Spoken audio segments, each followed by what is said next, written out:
නමස්කාර වේවා බුදුරුවනට සමදා බුදු හිමි සරණ යමි.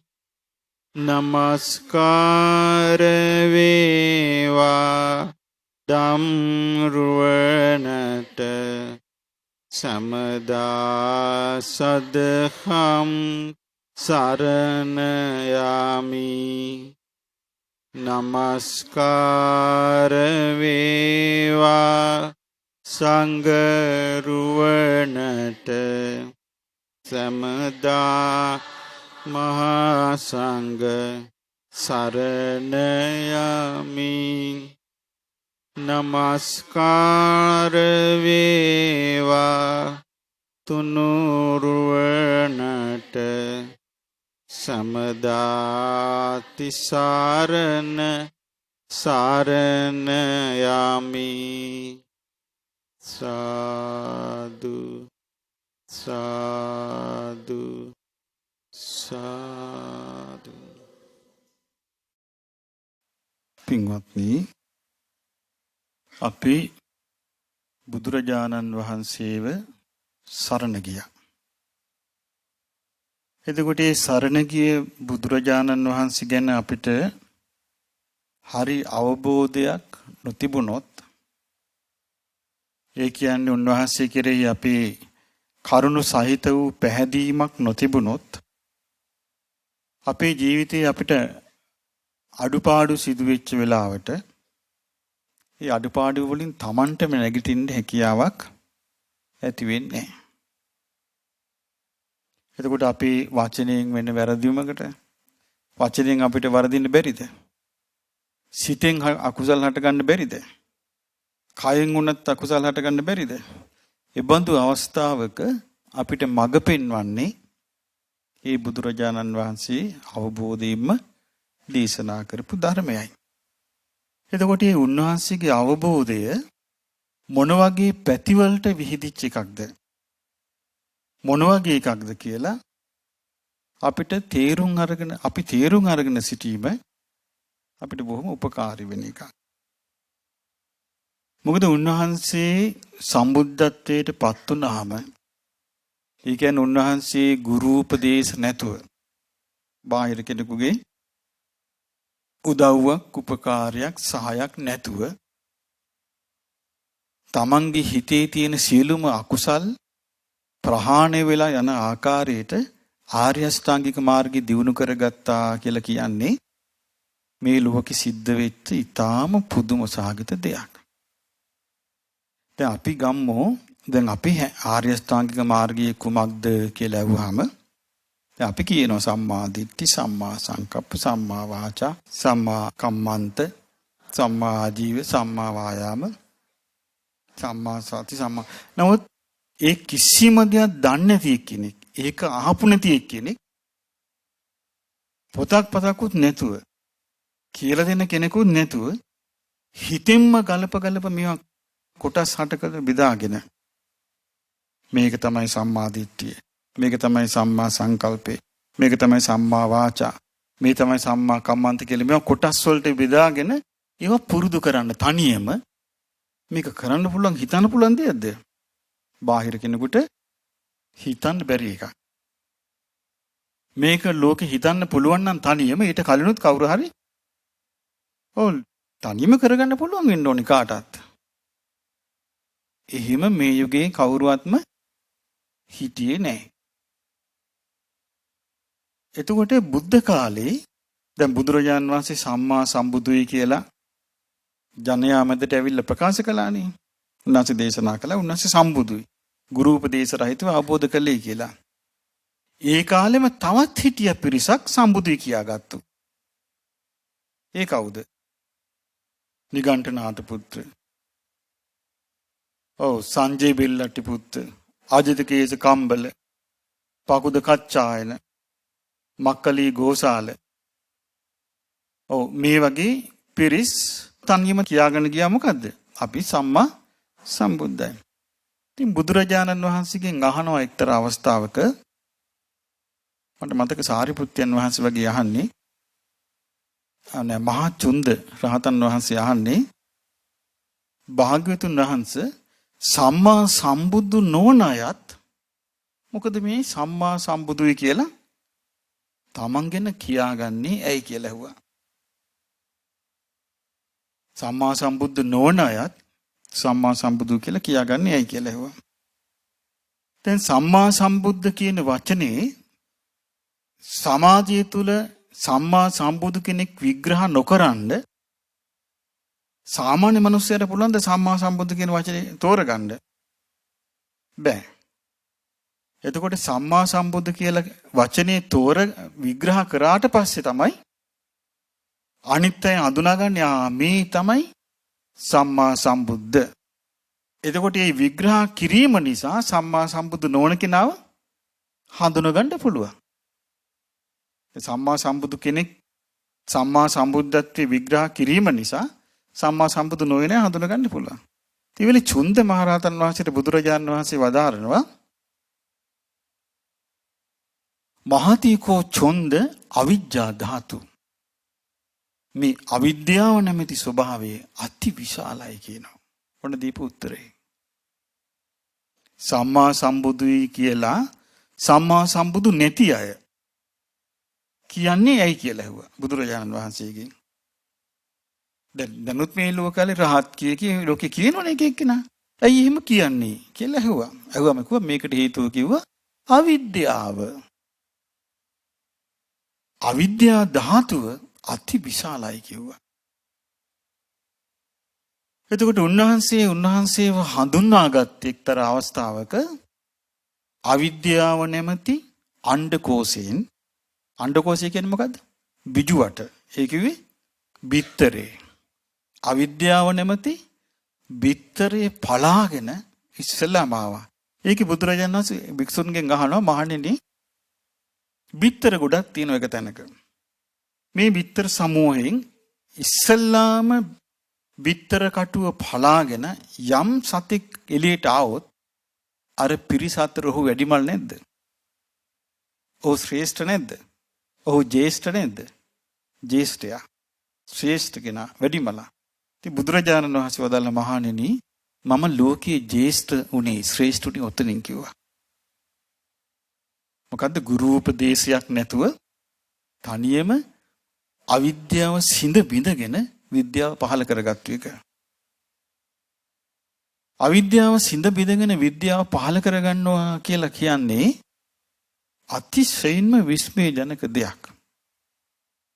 ඒ සාමාන්‍ය පරිසරය තුල විද්‍යාව පහළ කරන්න ඉඩක් නැහැ. ඇයි? මුලාවට එන දේවල්මයි කියන්නේ. මුලාවට පත් වෙන දේවල්ම නෙමෙයිද මේ ලෝකේ කියන්නේ. පේන්න තියෙන්නේ මුලාවට පත් වෙන දේවල්. අහන්න තියෙන්නේ මුලාවට පත් වෙන දේවල්. හැමතිස්සෙම මුලාවට පත් වෙන දේවල් තියෙන්නේ. එතකොට මුලාවට පත් වෙනකොට සාමාන්‍ය උදාහරණයක් අපි කියමු තේරෙන්න. ඔන්න එක කාලයක් කිව්වා පොල් තෙල් කන්න එපා. ලෙඩ හැදෙනවා. කිව්වන් පස්සේ මුලා වුනේ නැද්ද මිනිස්සු? පොල් තෙල් කෑම නැවතුවා. දැන් කියනවා පොල් තෙල් හොඳයි. අපි දැන් පොල් තෙල් කන්න ගන්නවා. කාලයක් කිව්වා ෆ්ලෝරයිඩ් තියෙන දන්තාලෙපකින් මදින්න දත් වලට හරි හොඳයි. දැන් කියනවා ෆ්ලෝරයිඩ් නැති ඒවා මදින්න. දැන් මේ මුලාව නෙමෙයිද? එතකොට කන බොන දේවල් වලටත් මෙහෙම මුලාවක් නම් එක කාලෙකින් හොඳයි කියනවා ආයෙමත් ඒකම ගන්න එපා කියනවා. ඒකම නරකයි කියනවා. එතකොට මේ වගේ මුලාවටපත් වෙනවා නම් අපි හැම දෙයකින්ම අපිට මේ යථාර්ථය දකින්නවා කියන එක හිතන්න බැරි එකක්. මේකට තමයි ගොඩාක් බුදුවරු ඒ කාලේ ධර්ම මාර්ගේ පෙරම් පුරනවා කියන්නේ කැප වෙනවා කියන එක. නිකන් මේ වචනෙන් කියන එක නෙමෙයි. දැන් පෙරම් පුරනවා කියලා කියන්නේ කැප වෙනවා කියන එක. ඒ වෙනුවෙන්ම කැප වෙලා ගියපු අය. ඒ වෙනුවෙන් කැප වෙච්ච අය තමයි කාලයාගේ යවෑමේ ඒ ධර්මයේ සඳහා ඒ මෝරලා ගියේ. එක්තරා අවස්ථාවක බුදුරජාණන් වහන්සේ පෙන්වා දෙනවා කැපවීම ගැන. කියනවා මහණෙනි කිකිලියා බිත්තර දානවා. බිත්තර දාලා ওই කිකිලි බිත්තර රකින්නේ නැහැ. කිකිලි විනෝදෙන් ඉන්නව ඇවිද ඇවිද. නමුත් කිකිලිට අපේක්ෂාවක් තියෙනවා බිත්තර මෝරලා පැටව බිහි වේවා කියලා. කිකිලිගේ අපේක්ෂාව තිබ්බා කියලා පැටව බිහි වෙනවාද කියලා ඇහුවා. පැටව බිහි වෙන්නේ නැහැ. මොකද හේතුව? පැටව බිහි වෙන්න උවමනා ක්‍රමී බිත්තර දාලා විනෝදෙන් ඉන්න එක නෙමෙයි. මොකද්ද? ඒ දාපු බිත්තරේ රකින්න එක. තව කිකිලියක් ඉන්නවා මේ අදහෙට පැටව ලැබේවා කියන අදහසක් නැහැ. නමුත් ඒ කිකිලි මොකද්ද කරන්නේ? බිත්තරේ වෙලාවට රකින්නවා. බිත්තරේ රකින්නකොට බිත්තරේට අවශ්‍ය දේ ලැබෙනවා. ඒක තියෙනවා බිත්තරේට අවශ්‍යයි අර කිකිලිගේ උණුසුම. ඒ කිකිලිගේ උණුසුමත් එක්ක කිකිලිගේ ස්පර්ශයයි කිකිලිගේ ඇඟේ එන කුකුල් ගඳයි. ඔය ටික බිත්තරේට ලැබෙනකොට බිත්තරේ හිමින් හිමින් මෝරනවා. මෝරන පැටියා එනවා. ඒතර මේකෙන් අපිට තේරෙන්නේ නැද්ද? මේ උපමාවලින්, මේ බුදුරජාණන් වහන්සේගේ උපමාවලින් තේරෙන්නේ නැද්ද? මේක ප්‍රාර්ථනාවකින් ලබන්න බෑ කියලා. ප්‍රාර්ථනාවකින් ඒ වගේ දෙයක් ලබන්න බෑ කියන එක අපිට තේරුම් ගන්න පුළුවන්. අපිට ප්‍රාර්ථනාවකින් වෙන දෙයක් ලබන්න පුළුවන්ද? ගහක ගෙඩියක්. ගහක ගෙඩියක් ලබන්න පුළුවන්ද ප්‍රාර්ථනාවකින්? බෑ. මලක් බෑ. නිරෝගීකම බෑ. ඇඳුමක් හොදන එක බෑ. බතක් උයා ගන්න එක ප්‍රාර්ථනාවකින් පුළුවන්ද? ලිපේ තිබ්බ හාල් ටික හොදලා ලිප පහත්තු කරන්නේ නැතුව ප්‍රාර්ථනා කරනවා. බත පැසේවා. බත වෙලාවට ඉදෙයිද? නෑ. බත ඉදව ගන්න කැමති එක්කෙනා මොකද්ද කරන්නේ? ඒ බත ඉදෙන්න උවමනා දේවල් ටික එයා නිස්සද්දව කරන්න ඕනේ. රටටම අඬ බෙර ගහලා ඔන්න බලන්න මං අද බතක් උයනවා. කියලා අලුත් මුට්ටියකුත් ගෙනල්ලා ලිපත් හදලා හාලුත් ගරලා තියලා හැමෝටම කී විනෝදෙන් ඉන්නවා. දැන් බත ඉදෙයි මං ඔක්කොම ලෑස්ති කරලා තියෙනවා. හැබැයි ගින්දර දැම්මේ නැහැ. බත ඉදෙයිද? ආනේ වගේ අපිට කවදාවත් මේ ಗುಣධර්ම කියන ඒවා කටින් කෑ ගහලා ගන්න බෑ. ඒවා ගන්න දැන් බලන්න බුදුරජාණන් වහන්සේ ධර්ම දේශනා කළේ මොන විදියටද කියලා අපිට තේරුම් ගන්න පුළුවන්. දැන් උන්වහන්සේ සම්බුද්ධත්වයට පත් වෙලා උන්වහන්සේ ධර්මයේ දේශනා කරන්න ඉස්සෙල්ලාම පසුබට වුණානේ. ඔබ දන්නා උන්වහන්සේ පසුබට වුණා ධර්ම දේශනා කිරීම. පසුබට වෙන්න හේතුව මොකෝ? උන්වහන්සේ අජපාල නුගරක ළඟට ඇවිල්ලා එතනදී තමයි උන්වහන්සේ කල්පනා කළේ මම මේ අවබෝධ කරගත්තු ධර්මයේ බොහොම සියුම් ගැඹුරුයි. නමුත් මේ ධර්මයේ මේ තෘෂ්ණාවේ බැසගත්තු තෘෂ්ණාවෙන්ම සතුටු වී ඉන්න මේ මිනිසුන්ට මේ ධර්මය අවබෝධ කරගන්න පුළුවන් වේවිද? මම මේ ධර්මයේ කියන්න ගියොත් මට වෙහෙසක් වේවිද? මිනිස්සු අවබෝධ කරගන්න එකක් නැද්ද? එතකොට මේ ලෝකේ මනුස්ස ලෝකේ මේක දන්නේ නැති වුණාට බලාගෙන හිටිය වෙන ලෝකික. ඒ කොහේද? ඔව් දෙවියන් බඹුන් බලාගෙන හිටියා. මේ බුදුරජාණන් වහන්සේ සම්බුද්ධත්වයට පත් වෙලා ඒ සම්බුද්ධත්වයට පත් වෙන එකත් උන්වහන්සේලා ඔක්කොම ද මිනිස් ලෝකෙ මිනිස්සු දන්නේ. මේ බුදු කෙනෙක් පහළ වුණා කියලා මිනිස්සු දන්නේ. ඒතර ඒක දන්නේ දෙවියෝ දන්නවා, බ්‍රහ්ම රාජයෝ දන්නවා. නමුත් ඒගොල්ලෝ දැන් බලාපොරොත්තුෙන් ඉන්නවා ධර්ම දේශනා කරනකම්. නමුත් උන්වහන්සේ සූදානම් නැහැ. එතකොට සාම්පති බ්‍රහ්ම රාජයා පෙර ආත්මේ භික්ෂුවක්. කලින් බුද්ධ ශාසනයේ සහක කියන භික්ෂුව. සහක කියන අනාගාමී භික්ෂුව තමයි බඹලෝ උපන්නේ සාම්පති බ්‍රහ්ම රාජයා වෙලා. දේශනාවේ තියෙනවා. ඒතර මේක නොදන්නා හිතනවා මේක Hindu සංකල්පයක් රින්ගෙවුවා කියලා. මේ බ්‍රහ්ම රාජී සම්බන්ධ කළා.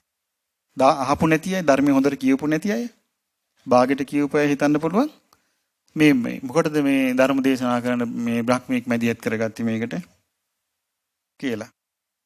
නෑ සහක කියන භික්ෂුවේ සහම්පති කියලා උපන්නේ. ඉතින් මේ සහම්පති බ්‍රහ්ම රාජය ඇවිල්ලා කියනවා අනේ මේ ලෝකේ නැසී ආවි. ලෝකේ වෙනසී ආවි. ඇයි බුදුරජාණන් වහන්සේට මේ ධර්ම දේශනා කරන්න හිත නැමෙන්නේ කියලා සහම්පති බ්‍රහ්ම රාජය ඇවිදින් ආරාධනා කරනවා. ආරාධනා කළා කියනවා අනේ ස්වාමීනි භාග්‍යවතුන් වහන්සේ මේ මගධ ජනපදයේ අපිරිසිදු කෙලෙස් සහිත අය තමයි මෙතෙක්කල් ධර්මයේ කිව්වේ. ඒ නිසා බෝහන්සේ මේ ප්‍රඥාවෙන් කළ ප්‍රාසාදයට නැගලා මේ දුක්ඛිත ලෝක සත්වයා දෙස බලන්න. ශෝක නැති මොනිදානනි මේ ශෝකී ප්‍රජාව දෙස බලන්න. ණය නැත්තානෙනි ගල්කරුවානෙනි මහා වීරයානෙනි නැගී සිටිනු මැනව. මේ ලෝකයාට ධර්මයේ දේශනා කිරීම පිණිස හැසිරෙනු මැනව. මේ ලෝකයේ ධර්මය අවබෝධ කරන්නෝ පහළවන්නාහුය කියලා කිව්වා. ඉතින් බුදුරජාණන් වහන්සේ එහෙම බැලුවා. ඒකට උන්වහන්සේට මේ ධර්මය ඒ බල්ලා උන්වහන්සේ තීරණය කළා දැන් ධර්මයේ දේශනා කරන්න ඕනේ කියලා විස්තර තියෙනවා. ඊට පස්සේ උන්වහන්සේ ධර්මයේ දේශනා කරන්න පෙළඹුණා. ඒ දේශනා කරන්න උන්වහන්සේ පෙළඹෙද්දී සම්බුද්ධත්වයට පත් වෙලා ලැබිච්ච බල 10ක් තමයි උන්වහන්සේ ධර්ම දේශනාවේදී පාදක වුණේ. ඒ බල 10ට කියනවා දස බල. ඒ බල 10න් යුක්ත නිසා කියනවා දස බල ධාරී කියලා. ඊළඟට උන්වහන්සේට තිබුණා ඒ බල 10යි විසරද ඥාන 4යි. එතකොට මම අද ඔබට ඒ බල 10ත් අයි ඉඩ ලැබෙන විදිහට මම කියා දෙන්න බලාපොරොත්තු වෙනවා.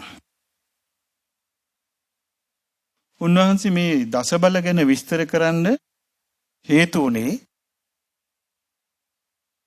මහා සිංහනාද සූත්‍රයේ පෙන්වා දෙනවා. උන්වහන්සේ ළඟ පැවිදි වුණා මේ ලිච්ඡවි කුමාරයෙක්. විශාල ජනපදේ හිටපු ලිච්ඡවි කුමාරයෙක් පැවිදි වුණා. එයාගේ නම සුනක්ඛත්. පැවිදිලා උන්වහන්සේට උපස්ථානත් කළා. උන්වහන්සේ පිටිපස්සෙනොත් ගියා. ළඟත් හිටියා. නමුත් උන්වහන්සේගේ සම්බුද්ධත්වය ගැන පැහැදුනේ නෑ. එතකොට පේනවද දැන් බුදුරජාණන් වහන්සේ මහා පුරුෂ ලක්ෂණ 32කින් හිටියා. එතකොට මේ මහා පුරුෂ ලක්ෂණ 32 දිහා බලලා සමහරු පැහැදුනේ. ඒ කියන්නේ දැන් සමහර දැන් බාවරී වගේ බ්‍රාහ්මණවරු සම්බුද්ධ කියන වචනේ ඇහෙනකොට එයාගේ ශිෂ්‍ය 16 දෙනාට අරජිත මානවක ඇතුළු ශිෂ්‍ය 16 දෙනාට කිව්වා ඔබගේ යන්න ගිහිල්ලා මේ සම්බුදුරජාණන් වහන්සේ බැහැ දකින්න කිව්වා. එතන බාවරිකින් අහනවා හරි අපිට යන්න පුළුවන්. අපිට මේ තුමා මුණ ගැහෙන්න පුළුවන්. නමුත් අපි කොහොමද දන්නේ සම්බුද්ධයි කියලා? එතකොට දේශනා කළා සම්බුදුරජාණන් වහන්සේ නමකට තියෙනවා ශාරීරිකව දකින්න පුළුවන් අංග ලක්ෂණ 32ක්. මහා පුරුෂ ලක්ෂණ 32ක් තියෙනවා. මේ මහා පුරුෂ ලක්ෂණ 32 දිහා බලලා හිත පහදව ගන්න. ඊට පස්සේ ඔබ හිතෙන් අහන්න ප්‍රශ්නේ උන්වහන්සේ කටින් උත්තර දෙයි කිව්වා. ඒ විදිහට තමයි සමහරු පැහැදුනේ. ඉතින් මහා පුරුෂ ලක්ෂණ 32කින් යුක්ත ශාස්ත්‍රුන් වහන්සේ ළඟ මහාන වෙලා ඉන්නවා සුනක්කත්. පැහැදුනේ නැහැ. ඒ වගේම බුදුරජාණන් වහන්සේට විශේෂ අවබෝධයක් තියෙනවා කියලා පැහැදුනේ. එයා කියන්න ගත්ත පිරිස මැද්ද ගිහිල්ලා මම එතන මහානලා හිටියෙක් කෙනෙක්. මම ශ්‍රමණ ගෞතමයන් ළඟ පැවිදි වෙලා හිටියේ. මම ශ්‍රමණ ගෞතමයන් ළඟින් ඇසුරු කළා. මම පස්සෙන් ගියා. නත්ති සමනස්ස ගෝතමස උත්තරී මනුස්ස ධම්මාලඤ්ඤාරි ඥාන දර්ශන විශේෂෝ. ශ්‍රමණ ගෞතමයන්ට උතුරු මිනිස් දමක් විශේෂ ඥාන දර්ශනයක් මොකවත් නෑ. මේ කවුද කියන්නේ? ළඟ හිටපු එක්කිනා. තක්ක පරියාවතං සමනෝ ගෝතමෝ ධම්මං දේශේති විමංසානුචරිතං සයම් පටිවහනං. ශ්‍රමණ ගෞතමයන් වහන්සේට තියෙන්නේ තර්කණ හැකියාව. ප්‍රතිභානය, විමර්ශනය, ඒකින් තමයි වෙයි කියන්නේ. ඊට පස්සේ කියනවා යස්ස චක්වාස්ස අත්ථය ධම්මෝ දේශිතෝ සෝ නීයාති තක්කරස සම්මා දුක්ඛක්ඛයාති. කියනවා හැබැයි ඒ ධර්මයේ යම් අර්ථයක් පිණිස දේශනා කරනවාද ඒ ධර්මයේ පුරුදු කරන එක්කෙනාට ඒක ලැබෙනවා කියලා කිව්වා. මෙහෙම කියාගෙන ගියා. දැන් මේක සාරිපුත්යන් වහන්සේටත් ආරංචි වුණා. මේ යෝධය මේක කියන හැමතැනම ගිහින් බුදුරජාණන් වහන්සේ සෑහෙන්න මහන්සි ගත්තා ඔය සුනක්කත්තගේ ඔය අදහස නැති කරන්න, දුරු කිරීමට. දීඝනිකායේ බලන්න ඔබ පාථික සූත්‍රය. ඒකේ බොහොම ලස්සනට විස්තර කරනවා. ඒක අපේ පරිවර්තනයේ තියෙනවා. බොහොම ලස්සනට විස්තර කරනවා මේ සුනක්කත්තගේ මේ දෘෂ්ටි නැති කරන්න ගන්න මහන්සිය. නමුත් මේ අවාසනාවන්ත පුද්ගලයාට ඒක කරගන්න බැරුව ගියා. එතකොට අපිට පේනවාම එකල මහා පින්වන්තව හිටපු පරිසරයේ තුලත් පැවිදි වෙලා දෙතිස් මහා පුරුෂ ලක්ෂණ දරා වැඩ සිටියේ බුදුරජුන් ළඟ ඉඳලත් ඒ ධර්මය අහලත් උන්වහන්සේ ප්‍රාතිහාර්ය පින්නලත් හිත පැහැදුන්නේ. එහෙනම් අපිට මේ කාලේ සියල්ලෝම හිත පහදිනවා කියන එක බලාපොරොත්තු වෙන්න බෑ. නමුත් හිත පැහැදුනොත් කෙනෙකුගේ ඒ පැහැදීමේ ප්‍රතිඵලය ලබන්නේ බාහිර කෙනෙක් නෙමෙයි. තමා. ඒ තමන් මේ බුදුරජාණන් වහන්සේ දැන් පිරිනුවම් පාලා. උන්වහන්සේ දැන් බලාගෙන ඉන්නවද අපි සරණ ගියාද, සරණ කඩා ගන්නවද, සරණ බිඳ ගන්නවද? මොකද උන්වහන්සේ පිරිනුවම් පාලා ඒ අමානිවන් පුරේ ඉඳලා බලන් ඉන්නවද අපි දිහා? නෑ. එහෙනම් පැහැදුනොත් වාසිය තියෙන්නේ කාටද? තමාට. ඉතින් සාරිපුත්යන් වහන්සේ බුදුරජාන් වහන්සේට ගිහින් කියා හිටියා ස්වාමීනි භාග්‍යතුන් වහන්සේ මේ සුනක්කත්ත ලිච්ඡවි පුත්‍රයා මෙන්න මෙහෙම කතාවක් කියාගෙන යනවා කියලා කිව්වා. එතකොට බුදුරජාණන් වහන්සේ වදාලා සාරිපුත්තය ඔය සුනක්කත්ත ක්‍රෝධ සහිත පුද්ගලෙක් කිව්වා.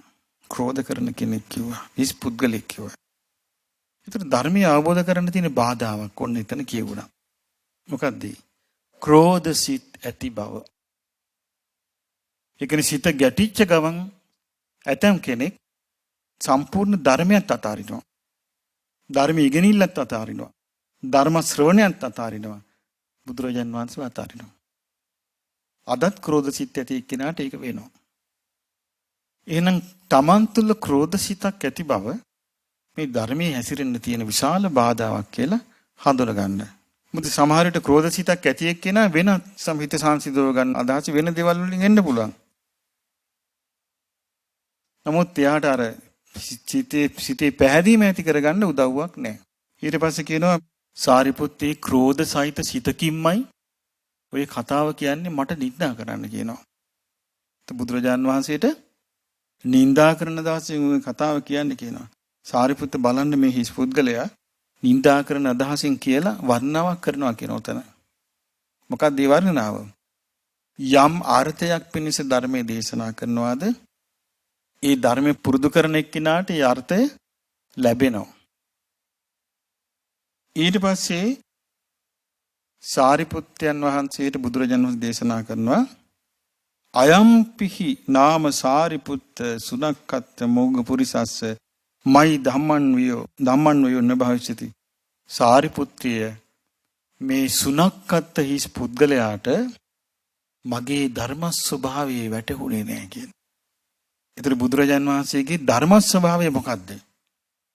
ඉතිවිසෝ භගවා අරහං. මෙසේ භාග්‍යවතුන් වහන්සේ අරහං සම්මා සම්බුද්ධෝ. ඒ කිව්වේ සම්මා සම්බුද්ධයි. විද්‍යාචරණ සම්පන්න අෂ්ට විද්‍යා ඒ චරණ ධර්මයන්ගෙන් යුක්තයි. සුගතෝ ලෝකවිදු අනුත්තරෝ පුරිස ධම්ම සාරති සත්තා දේව මනුස්සාන බුද්ධෝ භගවා. මේ ගුණයන්ගෙන් යුක්තයි. එතකොට අපි ඉස්සල්ලාම මේ අප සරණ ගිය බුදුරජාණන් වහන්සේ මේ ගුණ නමෙන් යුක්තයි කියලා අපි හිත පහදවා ගන්න ඕනේ. මේක චක්‍රයක් වගේ එකක් නෙමෙයි. චක්‍රය කොහොමද අපි කියන්නේ? දෙවරක් 1 2යි, දෙවරක් 2 4යි, දෙවරක් 3 6යි. එමනේ කියාගෙන යන්නේ. ඒ වගේ එකක් නෙමෙයි මේක.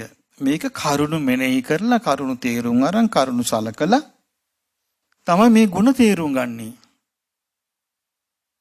එහෙම තේරුම් ගැනීම තුළ තමයි අපේ හිතේ පැහැදීම ඇති වෙන්නේ. දැන් අපි සාමාන්‍යයෙන් හිත බය වුණාම ඉතිපිසෝ භගවා අරහං කියලා එහෙම කියනවා තමයි. නමුත් ඒකෙන් අපිට රැකවරණයක් තියෙනවා. නැත්තේ නෑ. නමුත් අපිට අකුසල් දුරු කරන්න නම්, කුසල් වඩන්න නම් අපේ සිත කය වචනේ ඍජු කර ගන්න නම්, මොකද අපේ සිත කය වචනේ ස්වභාවය ඍජු වෙන ගතියද වක්‍ර වෙන ගතියද? වක්‍ර වෙන ගතියක් මේ හිත කය වචනේ තියෙනවා. මේ හිත කය වචනේ ඍජු කරගන්න එක තමයි මේ ධර්මයෙන් කරන්නේ. ඒතකොට හිත කය වචනේ ඍජු වෙන්න නම් යාන්ට තියෙන්න ඕනේ මේ ලාභ පාඩු දෙකම සමසේ පිළිගන්න හැකියාවක්. එහෙම නැතුව සිත කය වචනේ ඍජු වෙන්නේ නැහැ. ඒ සමහරවිට ලාභයේ උදිසා වංචනික වෙනවනේ මිනිස්සයා. ලාභයේ උදිසා වැරදි පිළිපින සද්ද නැතු ඉන්නවනේ. එහෙම වෙන්නේ නැද්ද? වෙනවනේ. සිත කය වචනේ ඍජු කරගන්න මේ ධර්මයෙන් උදව් වෙනවා. ඊට පස්සේ ඒක තමයි අපිට දිගටම උදව් උපකාර වෙන්නේ. ඊට පස්සේ බුදුරජාණන් වහන්සේ විස්තර කරනවා දසකෝ පනිමානි සාරිපුත්ත තථාගතස්ස තථාගත බලානි. සාරිපුත්තය තථාගතයන්ට මේ තථාගත බල 10ක් තියෙනවා. යේහි බලේහි සමන්නාගතෝ තථාගතෝ. ඒ බලයන්ගෙන් යුක්ත තථාගතයන් වහන්සේ ආසබන් ඨානං පටිජානාති. ශ්‍රේෂ්ඨ ස්ථානයට පත් වූ බව තමන් ලෝකයට ප්‍රතිඥා දෙනවා. පරිසාසු සිහිය නාදන් නදති. පිරිස් මැද්දේ අභීත නාද, ඒ කියන්නේ බය නැතුව කතා කරනවා. බ්‍රහ්මචක්කම් පවත්තේති. බ්‍රහ්මචක්‍රය කියලා කියන්නේ ආර්ය අෂ්ටාංග මාර්ගයට නිවන් මඟ ප්‍රවර්තනය කරනවා. මොනවද 10? ඔන්න මේ 10 විස්තර කරනවා. පළවෙනි එක තමයි තථාගතෝ ඨානංච ඨානතෝ අට්ඨානංච අට්ඨානතෝ යථා භූතං පජානාති. විය හැකි දේ වශයෙන්ුත් විය නොහැකි දේ වශයෙන්ුත් ඒ අයුරින්ම ඇත්ත ඇති සැටියෙන් දන්නවා. දැන් මේක අපිට බැලු බැලමට පේන්නේ සුළුපටු එකක් වගේ. මේ සුළු එකක් නෙමෙයි මේ කියන්නේ. දැන් බලන්න බුදුරජාණන් වහන්සේ පෙන්වා දෙනවා එක සක්වලක බුදවරු දෙන්නේ පහළ වීම විය හැකි දෙයක්ද විය නොහැකි දෙයක්ද? විය නොහැකි දෙයක්. එමන විය හැකි දෙය මොකද්ද? එක සක්වලක එක බුදවරේ පහළ වීම විය හැකි දෙය. ඒ වගේ බුදුරජාණන් වහන්සේ විය හැකි දේවල් පෙන්වා දෙනවා. ඊළඟට සම්බුද්ධත්වයට පත් වෙන්නේ පිරිමියෙක් පමණයි. ඒක තමයි විය හැකි දේ. විය නොහැකි දේ මොකද්ද? කාන්තාවක් බුදු වෙන්නේ නැහැ. එතකොට සක්දෙවිඳු කෙනෙක් වෙන්නේ පිරිමියෙක් පමණයි. ඒක විය නොහැකි දේ මොකද්ද? ස්ත්‍රියක් සක්දෙවිඳු වෙන්නේ නැහැ. බ්‍රහ්මෙක් වෙන්නේ පිරිමියෙක් පමණයි. ඒක විය නොහැකි දේ මොකද්ද? ස්ත්‍රියක් බ්‍රහ්මෙක් වෙන්නේ නැහැ. මාරයෙක් වෙන්නේ පිරිමියෙක් පමණයි. ස්ත්‍රියක් මාරයෙක් වෙන්නේ නැහැ. එතකොට හරි පැහැදිලි මාරයා කියන්නේ පුද්ගලයෙක්. ඒ දේශනාවේ තියෙනවා ස්ත්‍රියක් මාරයෙක් වෙන්නේ නැහැ. පුරුෂයෙක් මාරයෙක් වෙන්නේ. එහෙමනම් කෙනෙක් සමහර විටන් වෙනවනේ මේ කෙලෙස් වලට නිකන් සජීවත්වයක් ආරෝපණය කළා මේ පෙන්නනවා කියලා. ඒව නෑ. බුද්ධ දේශනාව හරි. උන්වහන්සේගේ අවබෝධය ඇත්ත එකක්. ඉතින් මේ විදිහට උන්වහන්සේ පෙන්නනවා ඒකේ යම් කිසි කෙනෙක් සිතෙන් කයෙන් වචනයෙන් කුසල් රැස් කරනවා. ඒක විය හැකි දේ මොකද්ද? එහි සැප විපාක ලැබෙන්නේ. විය නොහැකි දේ මොකද්ද? ඒ නිසා දුක් විපාක නැත්තේය. දුක් විපාක ලැබෙනවා කියන එක වෙන්න බෑ ඒකේ. ඒකේ තියෙන සැප විපාක. කෙනෙක් අකුසල් කරනවා. අකුසල් කළා දුක් විපාක ලැබෙන්නේ. අකුසල් කර දුක් විපාක ලැබෙනවා. සැප විපාක ලැබෙන්නේ නැහැ. එතකොට බලන්න ඒක මොකද්ද? විය හැකි දේ වශයෙන්ොත් විය නොහැකි දේ වශයෙන්ුත් තියෙන බුදුරජාණන් වහන්සේගේ ඥානෙ. මේ ඥානෙ උන්වහන්සේගේ දේශනාවල තියෙනවා. මම එක තැනක කියන්නම් උන්වහන්සේගේ දේශනාවක තියෙනවා. උන්වහන්සේ දේශනා කරනවා මහණෙනි කෙනෙක් සිතින් කයින් වචනෙන් පව් රැස් කරනවා. පව් රැස් කරාම මේ පව් රැස් කරපු එක්කෙනා ළඟට පිරිස රැස් වෙලා කියනවා අනේ මෙයා මරණින් මතු සුගතියේ උපදීවා. යහපත ලැබේවා කියලා එයාට වඳිනවා ප්‍රාර්ථනා කරනවා. ඇඳිලි බැඳගෙන ප්‍රාර්ථනා කරන බුදුරජාණන් වහන්සේ දේශනා කරන මහණෙනි ප්‍රාර්ථනා කිරීම හේතුවෙන් වන්දනා කිරීම හේතුවෙන් පව් කර කෙනා සුගතියේ නොයයි. එයා සුගතිය යන්නේ නැහැ කියනවා. ඒ යන්නේ කොහේද? දුගතිය. ඒකට උන්වහන්සේ උපමාවක් කියනවා. මොකද්ද? කෙනෙක් ජලාශයකට ගලක් අතාරිනවා. අතාරලා පිරිස වටේ ඉඳලා ඒ ගලට වැඳගෙන කියනවා අනේ පින්වත් ගල උඩට පැමිණේවා. උඩට පැමිණේවා.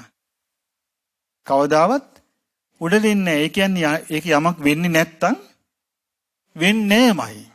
දැකදී උන්වහන්සේගේ අවබෝධය. ඒ ඨානන්තෝ අට්ඨානං යථාභූතං පජානාති කියන ඥානෙයි. ඒ ඥාණයෙන් තමයි උන්වහන්සේ ඒවා දේශනා කරන්නේ. ඊට පස්සේ උන්වහන්සේ දේශනා කරන හොඳට පින් කරන කෙනෙක් ඉන්නවා. මේ පින් කරන එක්කිනා කයින් වචනයෙන් සිතින් කුසල් රැස් කරපු එක්කිනා ළඟට ගිහිල්ලා පිරිස කියනවා අනේ ඔබ දුගතියට ආවා. දුගතියට පැමිණේවා. නිරේ උපදීවා කියලා. ඒ සුගතියට ගියපු එක්කිනා නිරේ උපදිනවද? නිරේ උපදින්නේ නැහැ. එයා එක්ක දෙවියන් අතර, එක්ක මිනිසුන් අතර, එක්ක බඹුන් අතර උපදිනවා.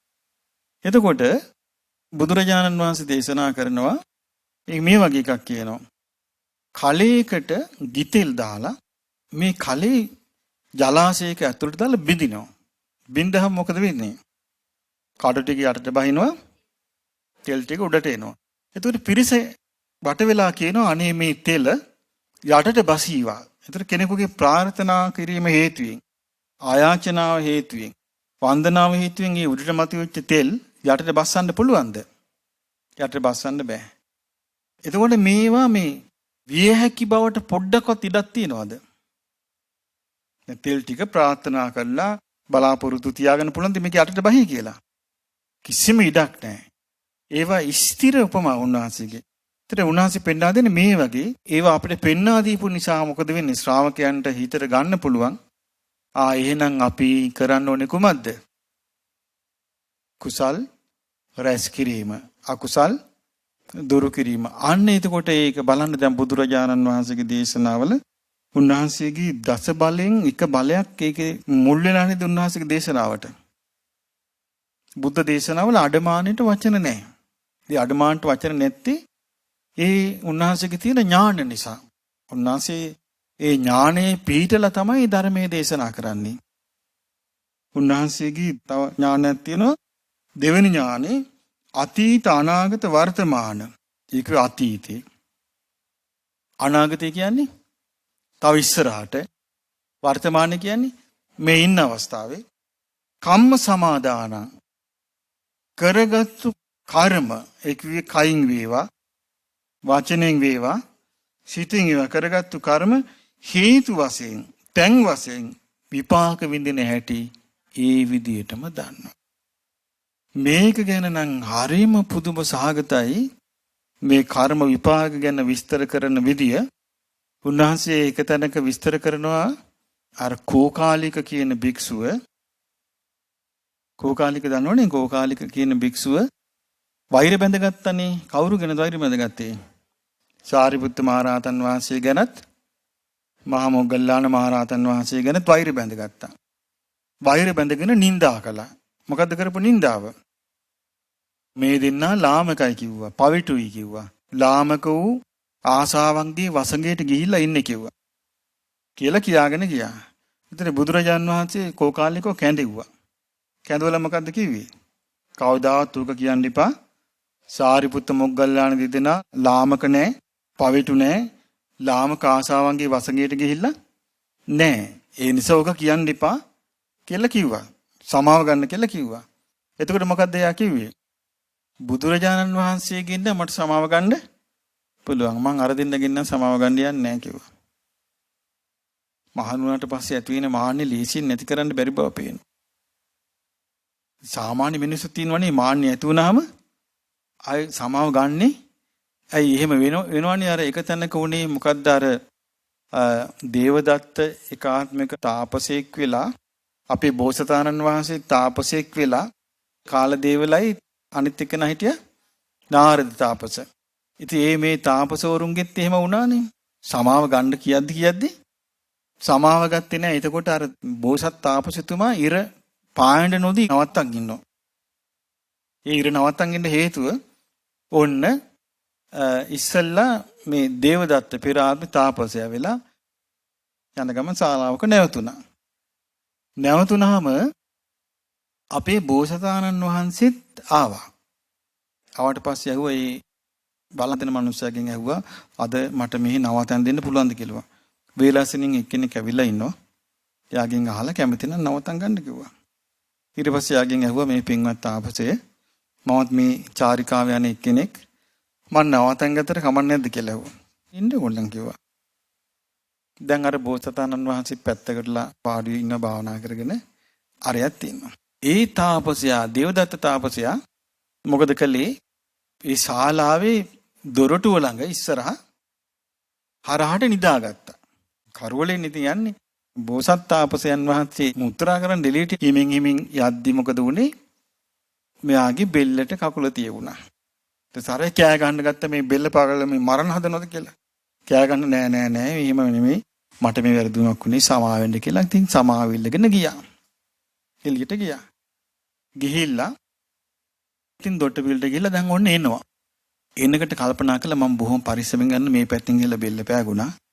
අනිත් පැත්තෙන් යන්න ඕනේ කියලා අර මිනිස්සයක්. එතකොට දේවදත්ත තාපසයා හිතුවා දැන් ඇවිල්ලා මාගේ බෙල්ල ආයෙත් පාගයි කියලා. එයා අනිත් පැත්ත හැරුණා.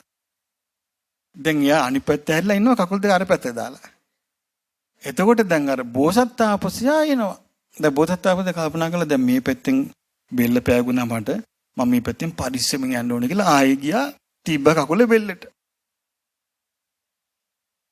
හයියෙන් කෑ ගහලා හිතාමතා මගේ බෙල්ල පෑගුවා නේද? ආන්න අසත්පුරුෂයා. දැක්ක දසත්පුරුෂයා. ඔබ කවදාවත් අසත්පුරුෂයෙක් වෙන්න එපා. අසත්පුරුෂයා ප්‍රශ්නේ වෙනකම් බලන් ඉන්නවා පිඹින්න පෙනී කොල්ල.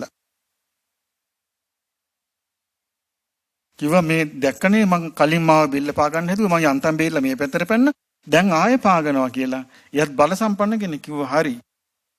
හෙට උදේ ඉර පාන්න ඉස්සෙල්ලා නුඹේ හිස හත් කඩකට පැලෙන්න ඕනේ කියලා ශාප කළා. බෝසත් තාපසතුමා ඇතුළට ගියා. ගිහිල්ලා නිස්සද්දව කල්පනා කරනවා. දැන් මෙයා ශාපයක් කළා. මේ ශාපේ කොයි විදිහටද වැඩ කරන්නේ? දැන් බලන්න බෝසත් කාලෙත් ඥානෙ.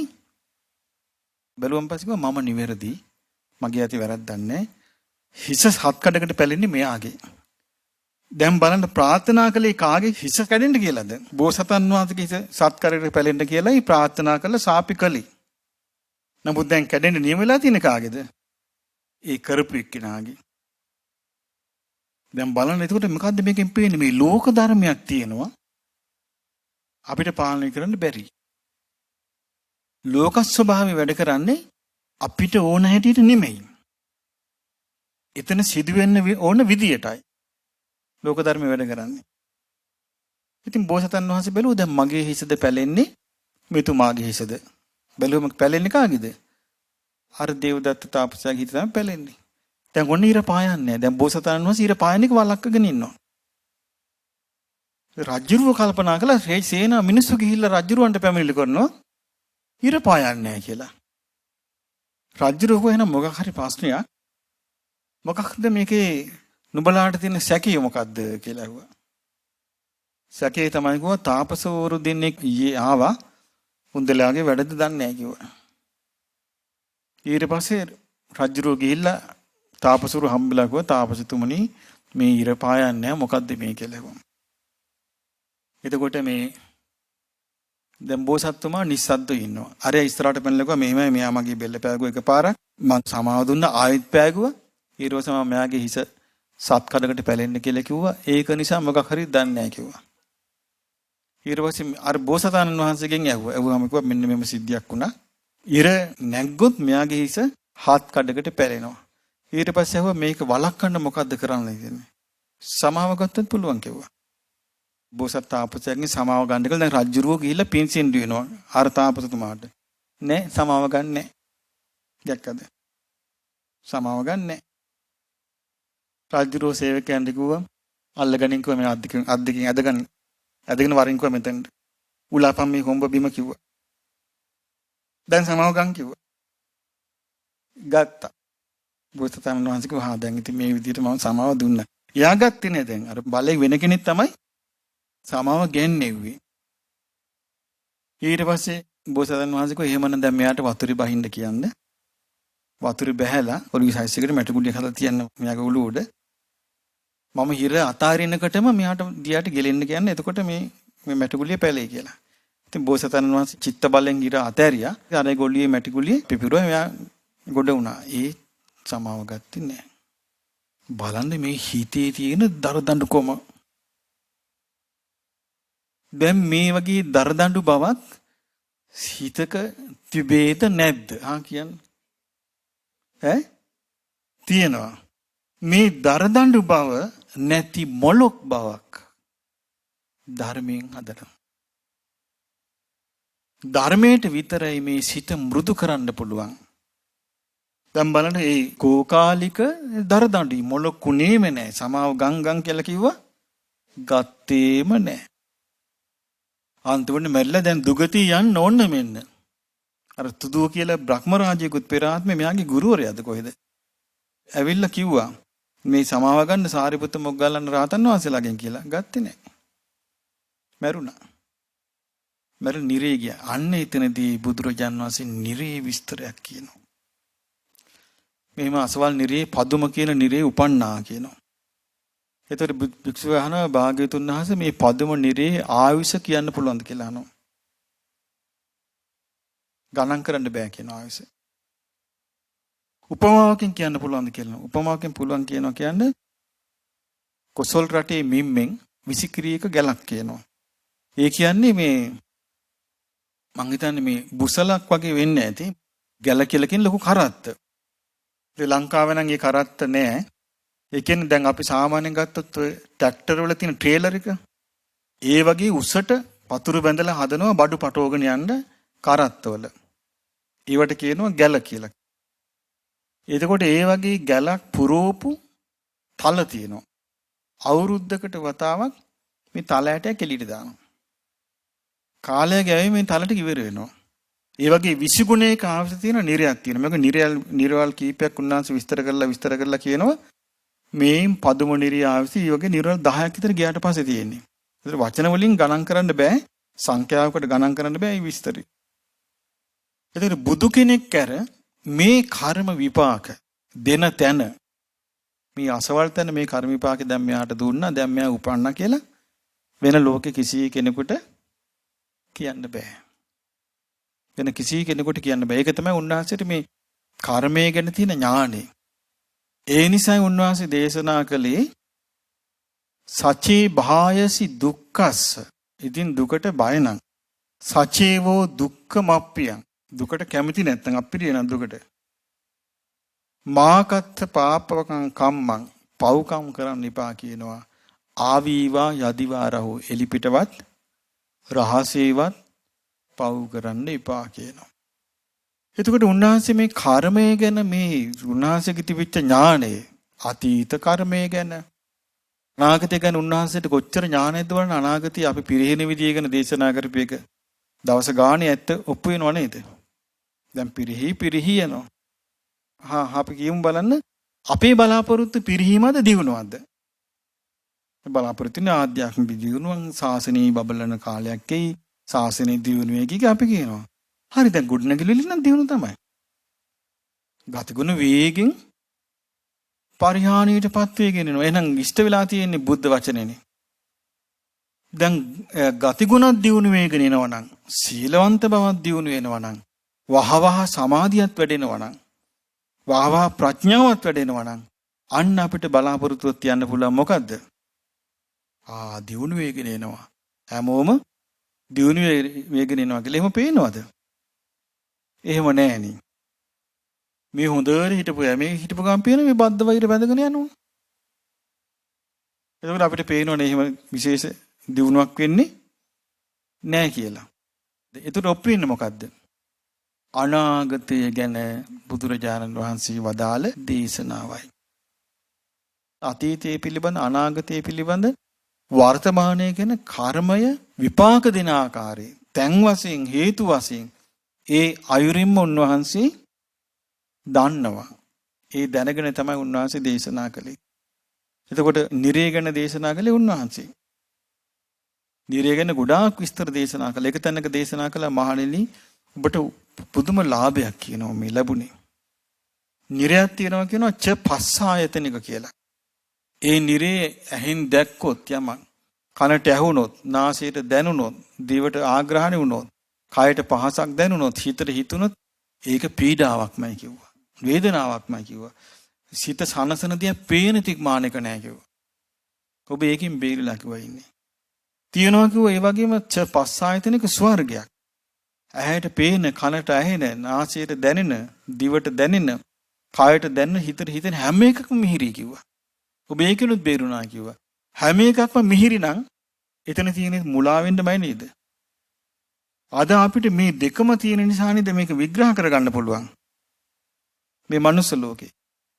ඒතර මේ විග්‍රහ කරගන්න පුළුවන් තත්ත්වයක් අපිට තියෙනවා කියලා එදා බුදුරජාණන් වහන්සේ භික්ෂුන්ට දේශනා කළා.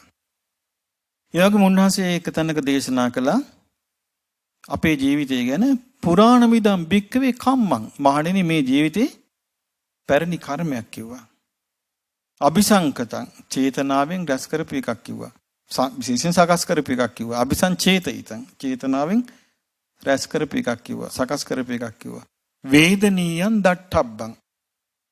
ඔව් විඳව තමයි මේක දකින්න තියෙන්නේ. දැන් බලන්න ඉස්සෙල්ලා මේ පරණ කර්මයක් නිසා නේද අපි විඳවන්නේ. මේ ජීවිතේ විඳවීමක් නැද්ද?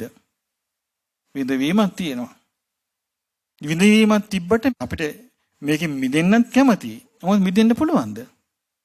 මිදෙන්න කැමති වුණාට ධර්ම මාර්ගයේ දියුණු කළා පින් රැස් කළා මිසක් මෙන්න මිදෙන්න ක්‍රමයක් නැහැ. මැරිලා මිදෙන්න බෑ. එහෙම මැරිලා මිදෙන්න පුළුවන් නම් හරි පහසුනේ මේ වැඩේ. එහෙම මිදෙන්න බෑ. ඒ බුද්ධ දේශනාව තියෙනවා කර්මයක් රැස් කළාම ඒක විපාක දෙනවාමයි කියනවා. අර එක තැනක තියෙනවා අර බුද්ධ කාලේ එහෙම වුණානේ අර ආච්චි කෙනෙක් කැවුම් බදිනවා. කැවුම් බදිනකොට ඒ ගිනි දැල්ලක් ගියා පිදුරු ගහකට. ඒ පිදුරු ගහ හුළඟ යනවා. කාකි කොට ගැහුවා ඒකට කාකා පිච්චිලා මැරුණා එකෙන්. මේ භික්ෂුණන්සලා කේස් එක කිව්වා ගිහිල්ලා බුදුරජාන් වහන්සේට. උන්වහන්සේ වදාළ මහණෙනි ඔයා පෙර ආත්මේ හරකෙක් ගිනි තියලා මැරලා කිව්වා. හරකෙක් මේ කරත්තේ බඳින එකට ඌ යන්නේ නැතුව ඌ läගලා හිටියා. ඉතින් මේ මිනිස්සු හරකට ගැහුවා ඒ හරක යන්නේ. උඹට උගන්වන්නම් පාඩමක් කියලා මොකද කළේ? පිදුරු ගොඩක් ගෙනලා හරක ඇඟේ ගිනි තියලා ගියා යන්නේ. හරක මැරුණා. උපුණුපන් ආත්මේ පිච්චිලා මැරෙනවා. ඒ මිනිස්සයාගේ ඔය කපුට වෙලා ආවේ. කපුට වෙලා ඇවිල්ලා පිච්චිලා මැරුණා. ඒ වගේ කාන්තාවක් හිටියා. මේ කාන්තාවට මෙයාගේ ස්වාමියා හරි ආදරෙන් හිටියා. ස්වාමියා මැරුණා. මැරිලා මේ ගෙදර බල්ලා වුණා. දැන් බල්ලා ඉතින් මේ කාන්තාවත් මේ බලු පැටියට ආදරේ. දැන් මේ බලු පැටියා යන්නේන තැන මෙයාගේ පස්සෙන් එනවා. එනකට ගමේ කොල්ලෝ මොකද කළේ? දාන්න යනකටත් මේ බල්ලා පස්සෙන් එන්නේ. දර කඩන්න යනකටත් පස්සෙන් එනවා. මැල්ලුම් කඩන්න යනකටත් පස්සෙන් එනවා. එතකොට කොල්ල විහිළු කළා මේ අලුත් සහකාරයෙක් හම්බ වෙලා නොයන් කියලා. හැබැයිටම බැලුවොත් කවුද? සහකාරය. දැන් මේ ඥානෙ කෙනාට හරි කේන්ති ගියා. මොන වදයක්ද මේ කියලා. ඒ දහක වරින් බලු පැටිය නාන්න යන්න කියලා එක්කන් ගියා. එක්කන් ගිහිල්ලා වැලි කලයක් බෙල්ලි ගැට ගහලා මැදට ගිහිල්ලා දැම්මා. උපනුපන් ආන්නේ වැලි කලේ බෙල්ලි බැඳිලා මැරෙනවා. දැන් දවසක් මේගොල්ලෝ ආයේ මේ නෝන ආයේ මනුස්ස ආත්මෙ ඉපදිලා. දැන් යනවා නැවේ. නැවේ යනකොට නැව මොහොත මැද්දේ නැවතුණා. ඒ කාලේ නැවතුණාට පස්සේ තුණ්ඩු අදිනවා. දැන් කාලේ තුණ්ඩු ඇදුවොත් නම් හරිම ප්‍රශ්නයක් වෙයි. ඇයි? සෑහෙන පිරිසක් ඉඳි එකම තුණ්ඩුව. මොකද වුනේ? අන්න දැන් තුණ්ඩිය දිහාම නැව් කප්පිත්තගේ නෝනට මේ තුණ්ඩුව ආවේ. ඊට පස්සේ මිනිස්සු කතා වුණා නෑ මේක වෙන්න බෑ.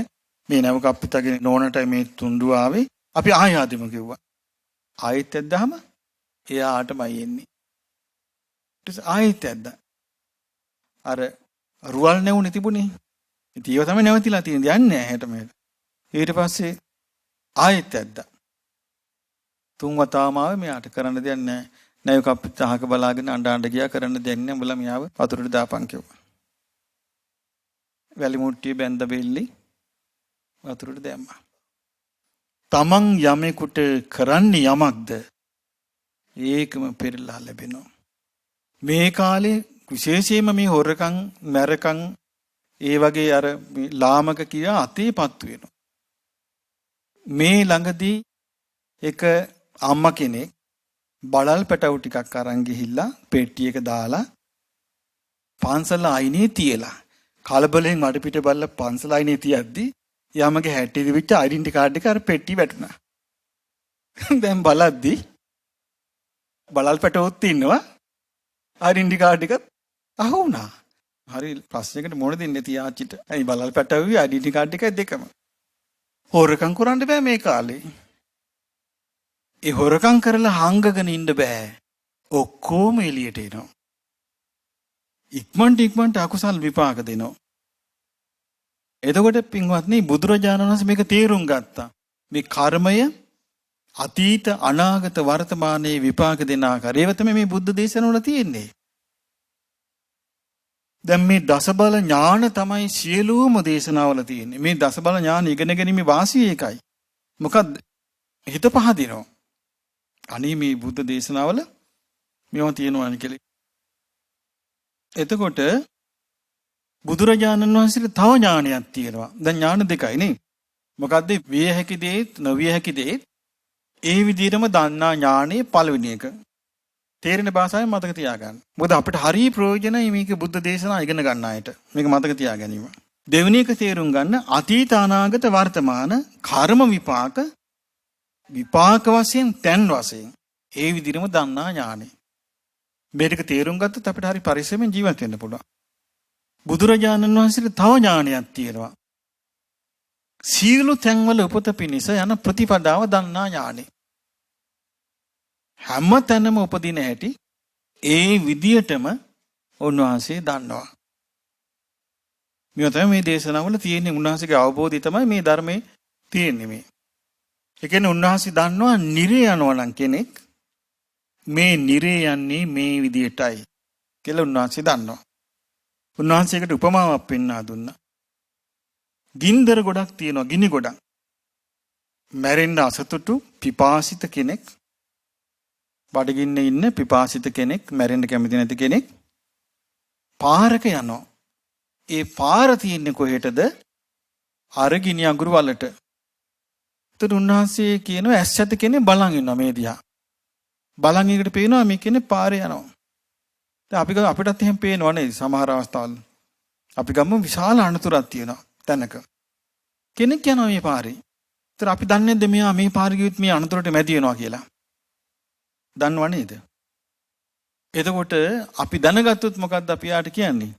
ওই පාරේ යන්න එපා. ওই පාරේ මෙහෙම අනතුරක් තියෙනවා. දන්නේ නැති එහෙම මිනිස්සු අනතුරට භාජනය වෙන්නේ නැද්ද? අනතුරට භාජනය වෙනවා. බුදුරජාණන් වහන්සේ දේශනා කරන උන්වහන්සේ පස්සේ දකින්නවා එයා නිරේ ඉපදිලා ඉන්න. ඉතින් මේ විදිහට අපි දන්න අය, අපේ ඥාතීන්, අපේ පෙර ආත්මවල ඥාතීන් කොයිතරම් පිරිසක් නිරේ ඇද්ද? අපි දන්නේ නැහනේ. අපි කොච්චර ඉන්නේ ඇද්ද ওই නිරේ?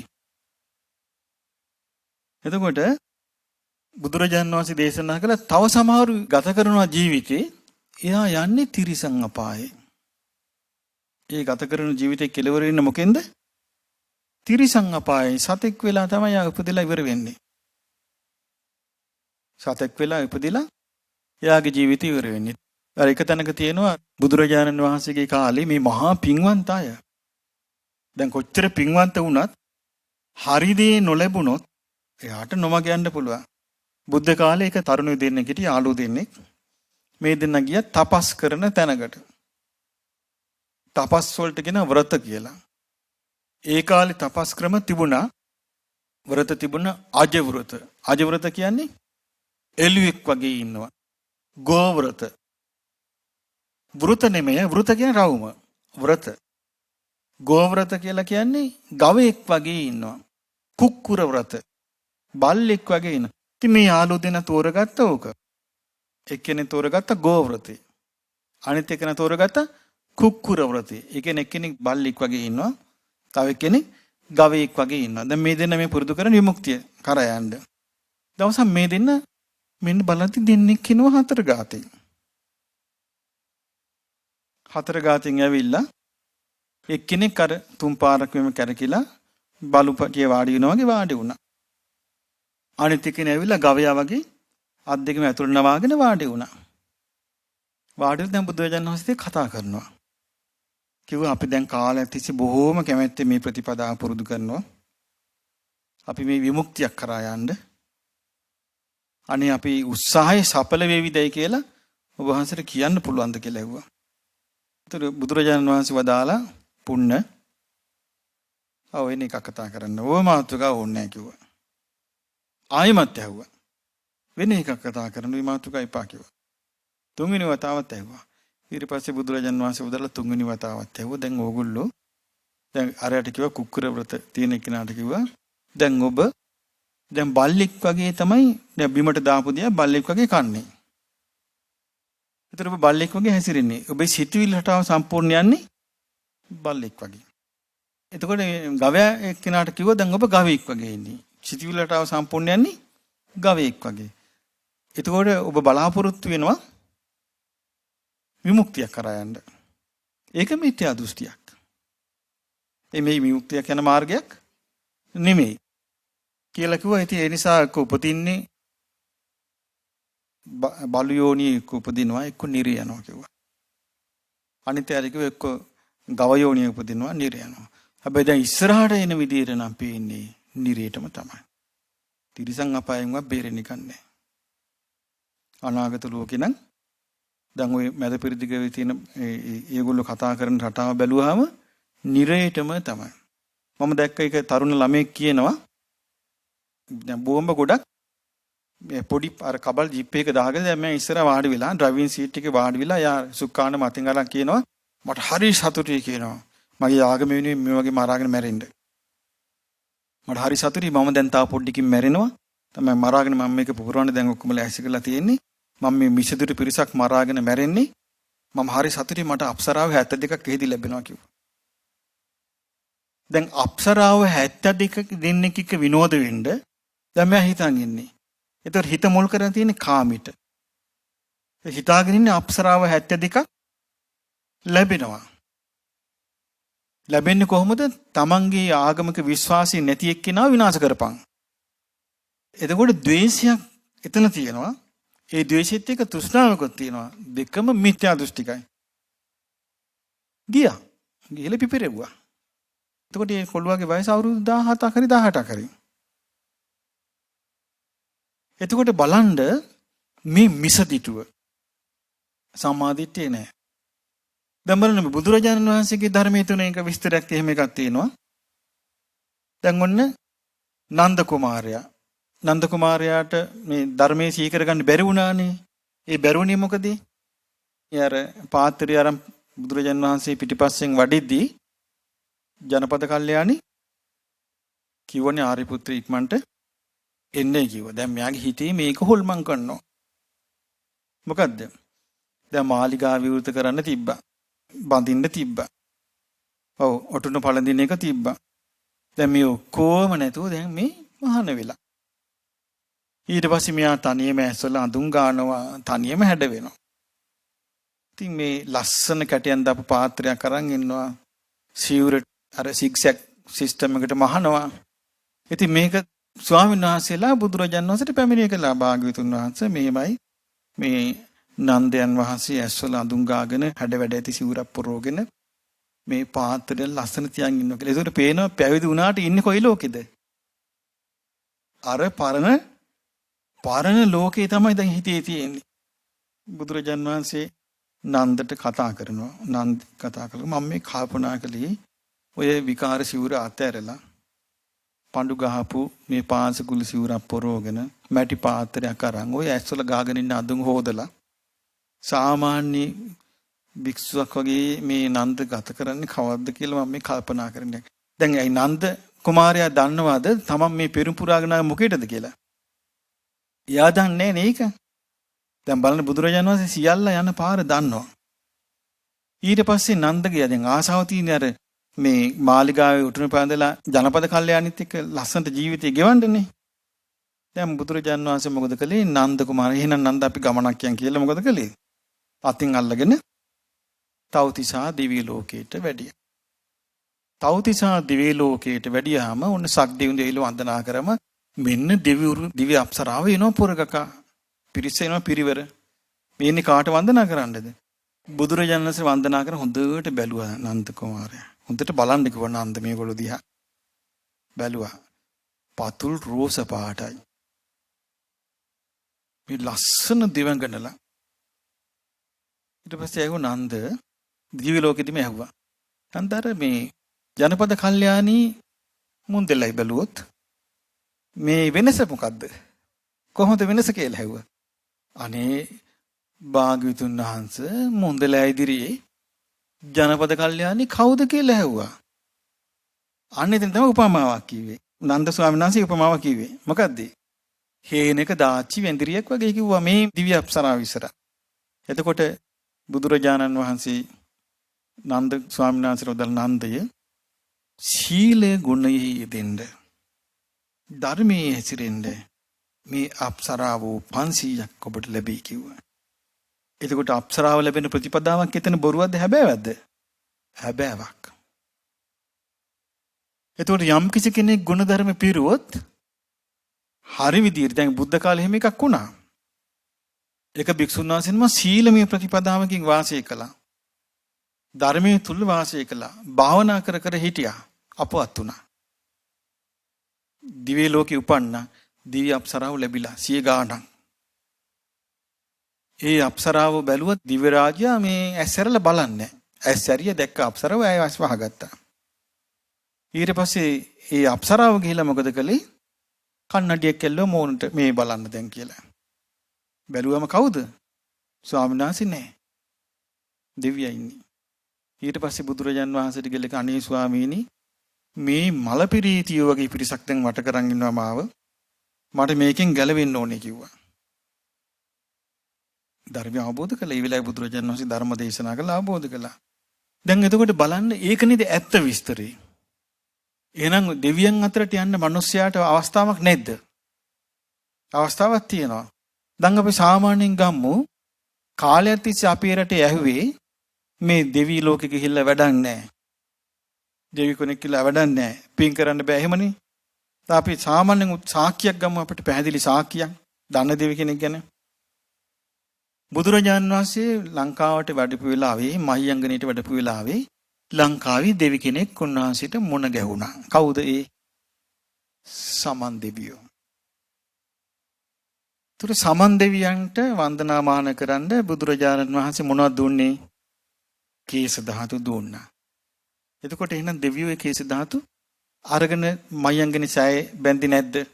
එතකොට දෙවියෝ පින් කරේ නැද්ද? දෙවියෝ පින් කළා. සමන් දෙවියෝ ආරාධනා කළා තමන්ගේ භවනට වඩින්න කියලා. ශ්‍රීපාදයට වැඩියා. වැඩලා ඉන්ද්‍රනීල මාණික්කයක් මැද්දේ සිරිපතුල පිහිටෙව්වා. සමන් දෙවියෝ ඒ සිරිපතුල වන්දනාමාන කරන්නේ නැද්ද? ඒ සමන් දෙවියෝ බුදුරජාණන් වහන්සේගෙන් ධර්මය ඇහුවේ නැද්ද? සෝවාන් වුණාද නැද්ද? උත මිනිස්සු එක්කෙනෙක්වත් ඒක කරගත්තද ඒ කාලේ? මිනිස්සු නැහනේ. එතකොට දෙවියා වෙලා හිටපු සමන් දෙවියෝ සෝවාන් වුණා නම් ඒ දිව්‍ය ආත්මේ චෛත්‍යකුත් හැදුවා නම් ඒ දිව්‍ය ආත්මේ එතකොට සිරිපතුලත් පිහිටෙවන මේ බොරුද? දැන් එහෙනම් කියන හැටියට දිව්‍ය ලෝකේ දෙවි කෙනෙක් ඉපදලා කිසි පිනක් කරගන්න බැරි නම් අබ්බගාත නම් එතකොට ඒකද හරි මේකද හරි? දැන් දිව්‍ය ලෝකේ ගිහලා මොකොත් පින් කරගන්න බැරි නම් කෙනෙකුට වැඩක් නැත්තම් අපි දෙන පිනින් නම් යැපෙන්නේ. අපි දෙන පිනින්ද සමන් දිව්‍ය රාජය යැපෙන්නේ. අපි ගමු මේ සමන් දෙවියන්නේ අඩවියේ. අපි ගත්තොත් රත්නපුර සබරගම ওই පලාතෙම යම්දාක් මිනිස්සු ඇද්ද. ඒ සීළු දිනාගේ බලය එකතු කළොත් සමන් දෙවියන්ගේ බලය ඒත් අපි බව යන්න පුළුවන්ද? බෑනේ. එතකොට කොහෙද මේ බලය වැඩි මිනිස්සුන්ගේද සමන් දෙවියන්ගේද? ඒතර මේ දිව්‍ය ප්‍රතිපදාවක ගිහිල්ලා නැද්ද? තියෙනවනේ. එතකොට දැන් සමන් දෙවියෝ ඉන්නේ සතර අපායේ උපදින ස්වභාවයෙන්ද සතර අපායේ මිදිලාද? සතර අපායේ මිදිලා. එතකොට බලන්න මේ දෙවියන් අතර උපදින ප්‍රතිපදාවටත් අපි ගැරහෙව්වොත් දැන් අපි හරි විදිහට මේ බුදුරජාණන් වහන්සේ සරණ ගිහින් ධර්මයේ සරණ ගිහින් ශ්‍රාවක සංඝයා සරණ ගිහින් සීලයක පිළිපදලා දාන ආදී පින්කම් කරමින් සිත දූෂිත කරගන්න නැතුව අපි වාසය කළොත් අපිට දෙවියන් අතර තියාගන්න බැරිද? දැන් බලන්න දෙවියන් අතර උපන්නිකේ වාසිය සමන් දෙවියෝ නෙළුවද නැද්ද? ඒ පළ නෙලා ගත්තා. එතකොට මහියංගණයට බුදුරජාන් වහන්සේ වැඩි ඇයි? ඒ වෙදි යක්ෂයන්ගේ සමාගමක් තිබ්බා. ඒ යක්ෂයන් එලෝ එතනින් අයින් කරන්න නේද? යක්ෂයන්ව අයින් කළා ගිරිදි වෙනට ඇරියා. යක්ෂයන්ව පළවා හැරියා. ඒතර යක්කු අතර එකෙක්වත් හිටියද ඒ වෙලාවෙහි ධර්ම අවබෝධ කරන්න පුළුවන්? නෑනේ. ඒ පුරිස ඔක්කොම අයින් කළා. දිව්‍යෙක් හිටියේ. ඒතකොට දිව්‍ය ලෝකේ යන කෙනෙකුට අවස්ථාවක් නැද්ද එහෙමනම් බලද්දි ධර්මය හැසිරෙන්න? තියෙනවනේ. ධර්මය දිනු කරගන්න අවස්ථාවක් තියෙනවනේ. දැන් අපි කොහොම දිව්‍ය ලෝකේ අපි යන්න වැඩක් නැහැ. අය ඕනේ නැහැ කියලා අපි ඉන්නවා කියලා. ඒතර අපි බුදු කෙනෙකුගේ ධර්මයක් නෙමෙයි කියන්නේ. ඒ බුද්ධ ඥානයක් තමයි සියලු තැන්වල යන ප්‍රතිපදාව. ඒ අයුරින්ම දනි. ඒක බුද්ධ ඥානයක්. සියලු තැන්වල යන ප්‍රතිපදාව ඒ අයුරින්ම දනි. ඔන්න ඒක තුන්වෙනි ඥානෙ. පළවෙනි ඥානෙ මොකද්ද? විය හැකි නොවිය හැකි දේ ඒ අයුරින්ම දනි. දෙවෙනි එක අතීත අනාගත වර්තමාන කර්ම විපාක තැන් වශයෙන් හේතු වශයෙන් ඒ අයුරින්ම දනි. අනිත් එක සියලු තැන්වල යන ප්‍රතිපදාව ඒ අයුරින්ම දනි. සියලු තැන්වල යන ප්‍රතිපදාව. එහෙනම් බුදුරජාන් වහන්සේ දන්නවා නිරේ යන ප්‍රතිපදාව. ඒ වගේම උන්වහන්සේ දන්නවා പ്രേත ලෝකේ යන ප්‍රතිපදාව. තිරිසන් ලෝකේ යන ප්‍රතිපදාව. ඊළඟට දිව්‍ය ලෝකේ යන ප්‍රතිපදාව. බ්‍රහ්ම ලෝකේ යන ප්‍රතිපදාව. මනුස්ස ලෝකේ යන ප්‍රතිපදාව. ඊළඟට උන්වහන්සේ දන්නවා සෝවාන් වෙන ප්‍රතිපදාව. සකදාගාමී වෙන ප්‍රතිපදාව. අනාගාමී වෙන ප්‍රතිපදාව. නිකලස් වෙන රහත් වෙන ප්‍රතිපදාව දන්නවා. මේ ලෝකේ වෙන කවුරුවත්ම මෙහෙම දන්නේ නැහැ. ඒතර උන්වහන්සේගේ දේශනාවල මෙහෙම තියෙනවා. උන්වහන්සේගේ දේශනාවල් කියවද්දී මේ දේශනාවල මොනවද තියෙන්නේ? දසබල ඥාන. එතකොට ඒ ආශ්‍රයෙන් ඔබට හිත පහදා ගන්න පුළුවන්. එහෙනම් මේ බුදුරජාන් වහන්සේ මේ ඥාණයෙන් තමයි මේ ධර්මයේ දේශනා කරලා තියෙන්නේ. එතකොට මේ ඥාණය ණයට ගත්ත එකක් නෙමෙයි. දැන් සාමාන්‍යයෙන් අපේ ඥාණය මොකද්ද? තව කෙනෙකුගේ දැනුමකට ඉස්කෝලේ ගියත් තව කෙනෙකුගෙන් ඉගෙන ගන්න. ඊළඟට වෙන ශිල්පයක් හදාරන්න ගියත් ගුරුවරයෙකුගෙන් ඉගෙන ගන්න. ගමනක් යන්න ගියත් එහෙම ඇදුමක් පහන්න ගියත් ගුරු ඉගෙන ගන්නවා. මොනවා හරි උයන්න ගියත් අපි කාගෙන් හරි අහ ගන්නවා. ගහක් කොළක් හිටවන්න ගියත් අපි කාගෙන් හරි අහ ගන්නවා. ඉතින් අපේ දැනුම හැමතිස්සෙම තියෙන තවත් කෙනෙකුගේ දැනුමක් උපකාර කරගෙන. අපේ දැනුම ස්වයම්භූ නෙමෙයි. ස්වයම්භූ කියන්නේ තමන් තුලින්ම ඇති කරගන්න අවබෝධයට. දැන් බුදුරජාණන් වහන්සේ තුල ඇතිවෙච්ච මේ ඥාන තමන් තුලින්ම ඇතිවෙච්ච එකක්. තමන් තුලින්ම ඇති කරගන්නා වූ ඥාන. ඒතර මේ ඥාණයෙන් තමයි උන්වහන්සේ මේවා දේශනා කරන්නේ. ඒතර උන්වහන්සේ ඒ තැන්වල යන ප්‍රතිපදාව දන්නවා. බුද්ධ දේශනාවක් දැන් සෑහෙන දන්න නිසා දැන් ඔබ හිතන හැටියට බුදුරජාන් වහන්සේගේ අපේක්ෂාව තිබුණේ මොකද්ද? මේ සත්‍යයට ඉක්මනට චතුරාර්ය සත්‍ය අවබෝධ කරලා දෙන්නයි. ඒතර ඒ සඳහා මේ උන්වහන්සේ බලනවා. ඒකත් උන්වහන්සේගේ ඥානය. මේක අපිට ඉස්සරහට ඒක හම්බ වෙනවා. ඉතින් මේ අපේක්ෂාවට තමයි උන්වහන්සේ මේ ධර්ම මාර්ගේ කියලා දුන්නේ. දැන් මොකක් හරි ඒකකට මනුස්ස ලෝකෙට අපි ආවා. හැබැයි දැන් මනුස්ස ලෝකේ අපි තීරණාත්මක සම්දිස්ථානයක් මේ. මේකෙදි සමහර විට වැරදුනොත් වැරදුනාම තමයි. ඒක බැරි වෙලාවත් අපි ඊළඟ ආත්ම තිරිසං අපායකට ගියොත් ඊට පස්සේ ඉතින් ආයේ කතාවක් නැහැ මොනවා වෙයිද කොයි ආකාරයට ඉවර වෙයිද කියලා කියන්න බෑ. අර මම දැක්ක එක පොතක මේ පොත ධර්ම ප්‍රදීපිකාව අර ගුරුළුගෝමි පඬිවරයාගේ මල්ලිකා බිසෝ ගැන එක තිබුණේ පෙර ආත්මික ගොඩාක් ඉස්සර මේ ගෙදරට ඇවිල්ලා ඥාතියෙක්. ඥාතියට සංග්‍රහ කරන්න ගෙදර හිටපු එළුවා මරලා. ඒ එළුවගේ මවිල් ගානේ බෙලි කැපුම් කෑවා කියලා. එතකොට බලන්න බැරි වෙලාවත් කෙනෙක් තිරිසං අපායක උපන්නොත් පින් කරන්න අවස්ථාවක් යාට සැලසෙනවද? එතකොට යාට කැරකි විපාක දෙන්නේ මොනවද? අකුසල්මයි.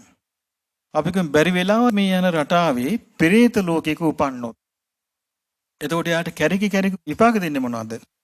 පෙරේත ලෝකෙමයි.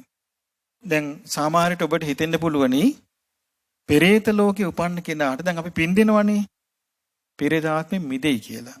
සාමාන්‍ය පෙරේත ආත්මෙ මිදෙන්නේ නැහැ. යාට කණ්ඩ ලැබෙනවා, ඇඳුම් ලැබෙනවා, ඒ ටික තමයි ලැබෙන්නේ. අර එක සිදුවීමක් තියෙනවා මේ සාරිපුත්ත මහරහතන් වහන්සේගේ ආත්ම භාව 5කට කලින් අම්මා. ඒ අම්මා වෙලා ඉපදිලා පෙරේති. ඒ කියන්නේ ආත්ම භාව 5කට කලින් සාරිපුත් මහරහතන් වහන්සේ ඒ කාන්තාවගේ මව කුසේ තමයි ඉඳලා තියෙන්නේ. ඉතින් සාරිපුත් මහරහතන් වහන්සේ පින් කරගෙන ගිහිල්ලා රාහත් වෙලා පුතා. අම්මා පෙරේත ලෝකේ. ආත්ම භාව 5කට කලින්. දැන් කොමාරි මේ පෙරේතිට මුණ ගැහුණා. මුණ ගැහලා අඳුනගත්තා මේ මගේ පුතා වෙලා හිටපු කෙනා කියලා. ඊට පස්සේ මේ සාරිපුත්ත මහරහතන් වහන්සේට කියනවා අනේ මං ඔබ වහන්සේගේ අම්මා දැන් මට ඒ උපන්න දවස් ඉඳලා මට ඇඳුනුත් නැහැ කණ්ඩත් නැහැ කිව්වා. එතකොට සාරිපුත්ත මහරහතන් වහන්සේ පිණ්ඩපාතේ වැඩලා දානි අරගෙන සංඝයාට පූජා කරනවා. සෝහනට ගිහිල්ලා වස්ත්‍ර හොයාගෙන ඇවිල්ලා පඳු ගහලා සිවුරක් හදලා සංඝයාට පූජා කරනවා දෙනවා. ඊට පස්සේ දිවි වස්ත්‍රාභරණේ සැරසිච්ච දෙවඟනක් වගේ රූපෙ තිබිච්ච කෙනෙක් ඇවිල්ලා ස්වාමිනී මං අර හිටපු පෙරේති මං ඒ පින් අනුමෝදන් වුණා.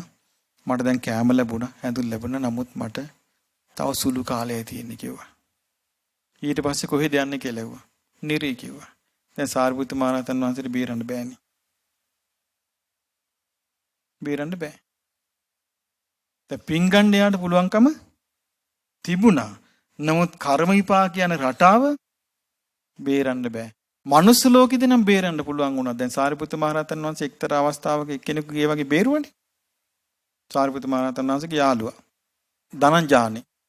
ධනංජානි බ්‍රාහ්මණයා ඒ තරුණ කාලේ සාරිපුත්ත මහරහතන් වහන්සේ කිව්වා පින්වත ධර්මයේ පොඩ්ඩක් මේ පැත්තට නැඹුරු වෙලා ඔය බණ දහම් ආදී පුරුදු කරොත් හොඳයි නේද කියලා ඇහුවා. අනේ මට මේ කාලේ ඌවා කරන්න බෑ මං ඉතින් ඔය පුළුවන් හැටියට ජීවත් වෙනවා කිව්වා. දැන් මෙයා මරණසන්න වුණා. මරණසන්න වුණාට පස්සේ දැන් මෙයා ඉක්මනට පණිවිඩයක් ඇරියා සාරිපුත්ත මහරහතන් වහන්සේට වඩින්න කියලා. උන්වහන්සේ වැඩියා. වැඩියන් පස්සේ කිව්වා මේ දැන් කොහොමද? අනේ මට ගිනි තෙල් පේනවා කිව්වා. අද කොච්චර ගිනි තෙල් පේනවද මිනිස්සුන්ට අපි දන්නේ නැහනේ. ඒ කියා ගන්නත් බෑනේ. අනේ මට ගිනි තෙල් පේනවා කිව්වා. ඊට පස්සේ කිව්වා ඔය පේන්නේ නිරේ කිව්වා. ඔය නිරේට වඩා හොඳයි කිව්වා තිරිසං අපාය. එතකොට අර ගිනි තෙල් පෙනිලා නැතුව ගියා. දැන් අන්ධකාරයි කිව්වා. ඊට වඩා හොඳයි කිව්වා පෙරේත ලෝකේ.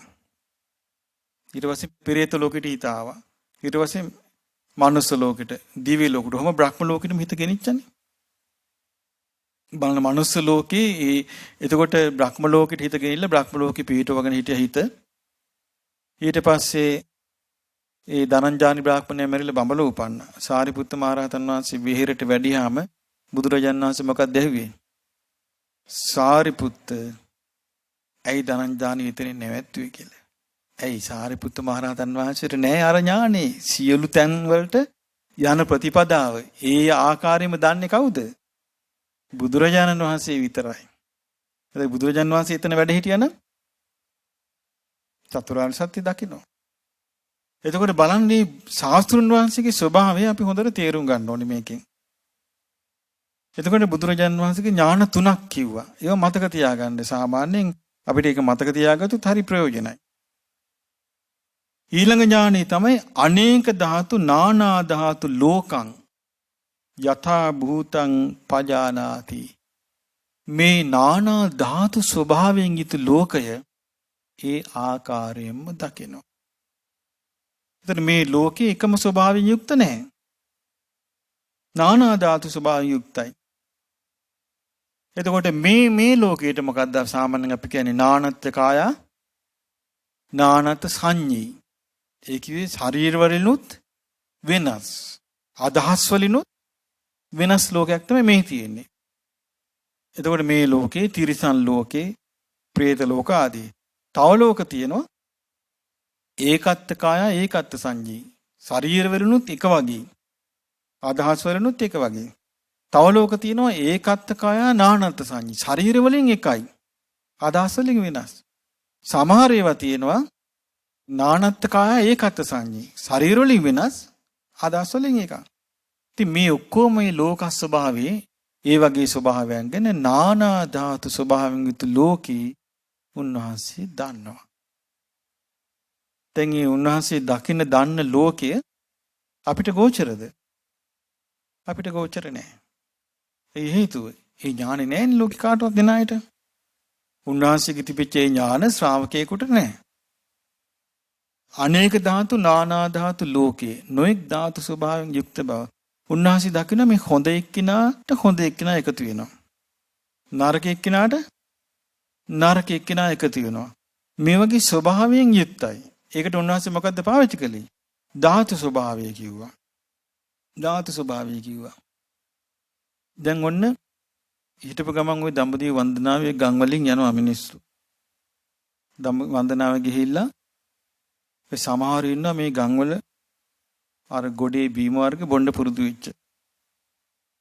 හින්දිත් බෑ, ඉංග්‍රීසිත් බෑ.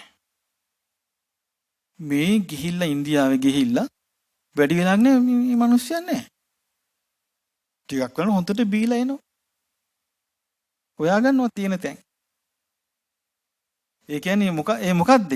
ධාතු ස්වභාවය. ඒ නරක වැඩ කරන කෙනෙක් පොඩි රහුමක් යනවා මේ ටවුමේ. ටිකක් යට ගානට එක්කෙනෙක් හපු වෙලා. එහෙම නැද්ද? ඒ මොකද්ද? ධාතු ස්වභාවය.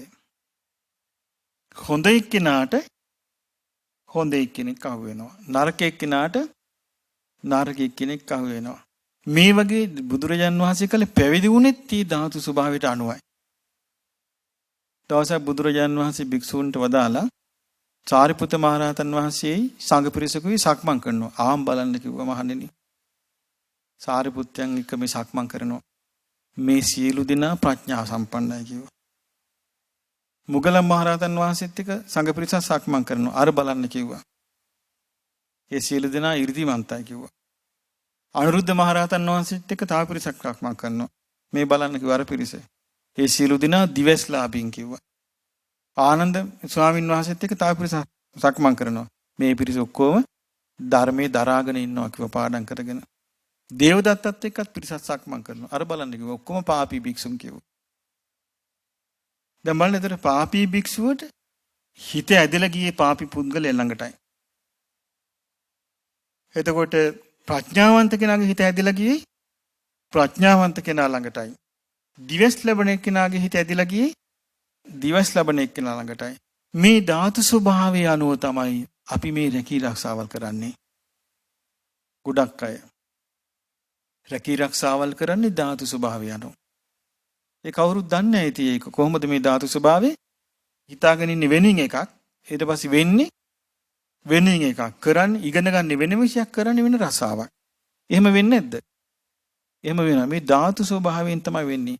මට හම්බුණා ජපානි ළමේ ඉන්දියාවේදී ඒ ළමයාට ඉගෙන ගත්ත එක රස්සාවකත් හරියන්නේ නැහැ. මෙයා දවසක් පන්සලට ගිහින් බුදුජන් වහන්සේට වැඳ ඉල්ලලා අනේ මට රස්සාවක් කරන්න මට මාර්ගයක් කියලා දෙන්න කියලා. දවසක් මෙයාට හීනෙක් පේනවල කවුරු කියන ඔබ උයන් ඉගෙන ගනින් කියලා. මෙයා මොකද කළේ? උයන පන්තියකට ගියා.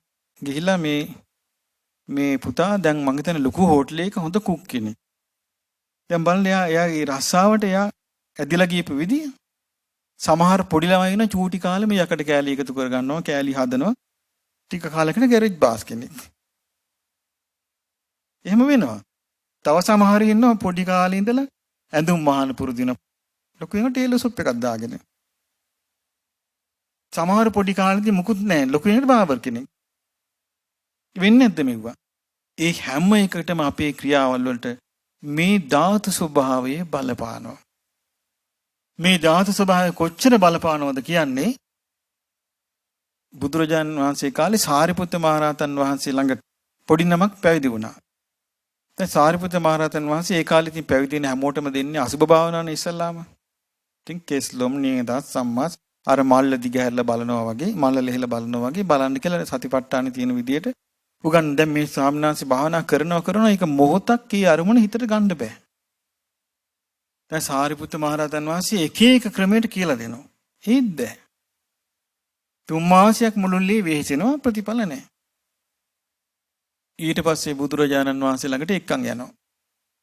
බුදුරජාණන් වහන්සේ මොකද කියලා අහන්න කියලා රත්තරන් පාට මලක් මවලා දෙනවා.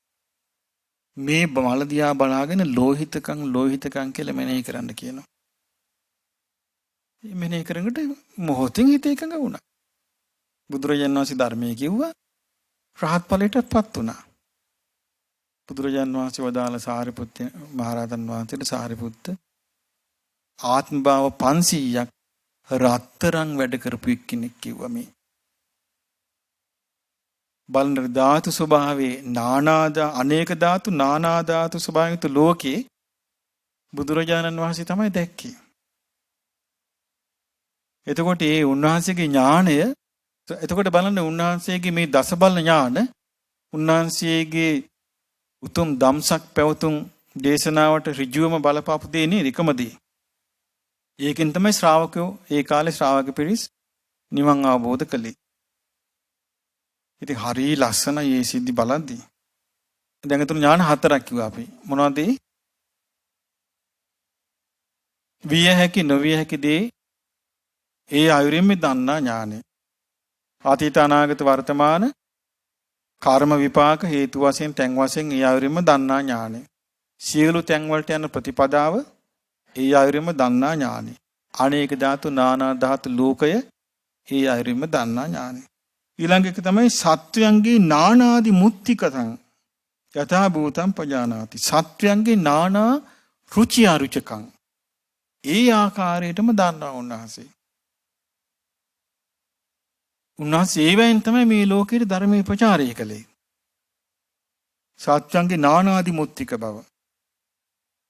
එක එක ගතිගුණ මේ සත්වයන් තුල බැසගෙන තියෙනවා. ඒ ගතිගුණ වල දිහා බලලා තමයි උන්වහන්සේ ධර්මයේ දේශනා කරන්නේ. ඒක දිහා බලලා. එහෙම දේශනා කරපු සූත්‍ර තමයි අපි මේ කියවන්නේ. එහෙම දේශනා කළ ඒ ගතිගුණ දිහා බලලා ඒ සත්වයන්ගේ නානාදි මුත්තිකතං සත්වයන්ගේ නානා අදිමුත්තික ඒක අදිමුත්තික ස්වභාවය කියන එක වචනේ මතක තියාගන්න. ඒ කියන්නේ එක එක රුචි අරුචිකං මේ සත්වයන්ට ගතිගුණ පිළිහිටලා තියෙනවා. ඒ පිළිහිටලා තියෙන විදිහට තමයි යන්නේ. ගොඩාක් දුරට ඒක හැදෙන්නේ සත්වයන්ගේ කර්මයට අනුව. ඒ දැන් බුද්ධ කාලේ එක්කෙනෙක් හිටියට මතකද මේ අර රජගහනුවර ගලක් උඩ තපස් කළේ අර තනි කකුලෙන් හිටගෙන හුලම් බිබි ජම්බුක අවුරුදු 50ක් වේලිච්ච අසුචි කාලා හිටියන්නේ මිනිස්සෙක්. අපිට මේක හිතන්න පුළුවන් ඒක කතන්දරයක් කියලා රහතන් වහන්සේ නමක් බවට විස්තර නැත්තම්. ඒ ආත්මේ රහත් වුණා. බලන්න මේ පොඩි කොළුව ඉපදින්නේ මං හිතන්නේ පසේබුදු රජාණන් වහන්සේ නමකට ඒ අපහාස කළා. ඉපදිච්ච දවසේ ඉඳලා මේ එකම ප්‍රිය ආහාර එකක් තමයි. වෙන කිසි දෙයක් කන්න බෑ. කක්කමයි හොයන්නේ. ඒතර බලන්න දැන් මිනිස්සු බත් ගෙනත් දෙනවා. ඉතින් මිනිස්සු දන්නේ නැහැ මොකද්ද කියලා. රසයට බත් හදාගෙන කියනවා. එයා කියනවා මේ උඹලාට ඉතින් පින් සිද්ධ වෙන්නත් එපාය. මේ තනකුල ගහ කඩන් වරින් කියන. ඒ තනකොළ ගහ කඩාගෙන එනවා. එතකොට අර බත් එකේ ගානවා. ගාලා දෙනවා. දැන් මෙයා දී පොඩ්ඩක් ගාලා හා දැන් ඇති. උඹලාට ඕක පින ඇති හොඳටම කියනවා. දැන් ඉතින් ඊට පස්සේ කට අර ගන්නවා. අහනවා ඇයි කියලා. නෑ මම මේ හුලන් තමයි කියන ආහාරයට ගන්නෙ. තනි කකුලෙන් ඉන්නේ ඇයි කියලා අහනවා. කකුල් දෙකකින් ඉන්න බෑ මේ මහ පොළොවට බෑ කියනවා මගේ ගුණධර්ම. ඔරොත්තු දෙන්නේ නැහැ කියන මහ පොළොවට. එච්චර මේ ගුණධර්ම බරයි.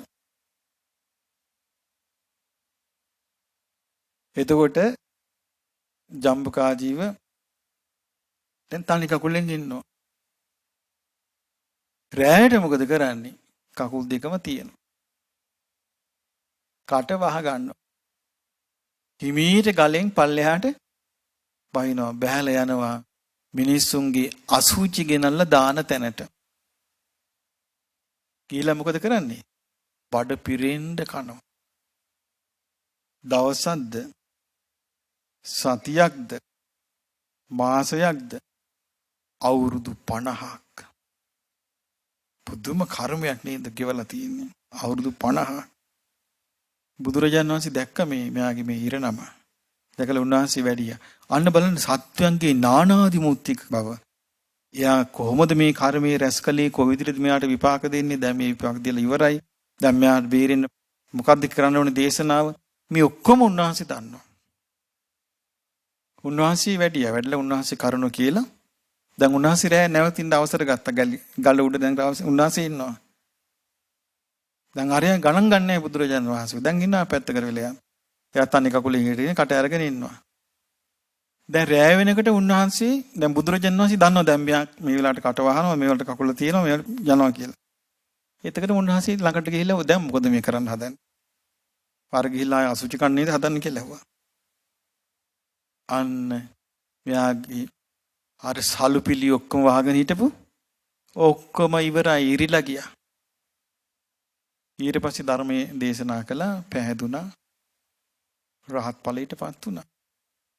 එතකොට බලන්න මේ රහත් වෙන්න ඉන්න මිනිස්යාට දැන් සාමාන්‍යයෙන් දැන් බුදු කෙනෙකුගෙන් රහත් බව ලබන්න නිකන් නෙමෙයි එහි භික්ෂු රහත් බව ලැබුවේ.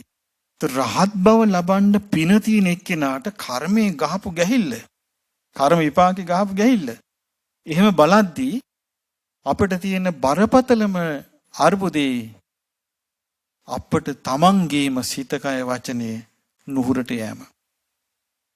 මේක තමයි බරපතලම අර්බුදේ. අපිට පේන්නේ බරපතලම අර්බුදේ හැටියට බාහිර එකක් නේද? අසවලා මට ගැහුවේය. අසවලා මට බැන්නේය. අසවලා මගේ දියුණුව නැසුවේය. අසවලා මට නිඳා කළේය. අසවලා මගේ කීර්තිය නැති කළේය. අසවලා මට අර දේ නොදුන්නේය. අපි හැමතිස්සෙම දකින්නේ පාඩුව කළේ කවුරු කියලාද? බාහිර කෙනෙක් කියලා. නමුත් මේ දේශනාව දිහා බැලුවම පේනවා පාඩුව කරගන්නේ තමාමයි. තමාමයි තමන්ට පාඩුව කරගන්නේ. තමාමයි තමන්ට හානිය කරගන්නේ. තමන්මයි තමන්ට අවාසිය කරගන්නේ. එතකොට බුදුරජාණන් වහන්සේට මේ සත්‍යංගේ නානාදි මුත්තික බව දන්න නිසා උන්වහන්සේ මේ සත්‍යාවයකින් ලස්සන්ට බේරුණ. දැන් බලන්න මේ පින්වන්තයන්ගේ ස්වභාවය බුද්ධ කාලේ යසකුල පුත්‍රයා ගැන බලමු. දැන් බුදුරජාන් වහන්සේ ගයාවේ බෝධිය ළඟ බුදු වුණා. බුදු වෙලා ඊට පස්සේ උන්වහන්සේ වැඩියා බරණැස. බරණැස ඉසිපතනේ දැන් ඉන්නවා පස්වග භික්ෂුන් වහන්සේලා ඉන්නවා. දැන් පස්වග භික්ෂුන් වහන්සේලා ඊයේ රහත් වුණා කියමු. ඔන්න ඊ රහත් ඵලයටපත් වුණා. ඔන්න අද රෑ යසකුල පුත්‍රයාට උන් රෑ ජාමේ හැරෙන්න. ඇහැරුණාම පේනවා මොකද්ද පේන්නේ?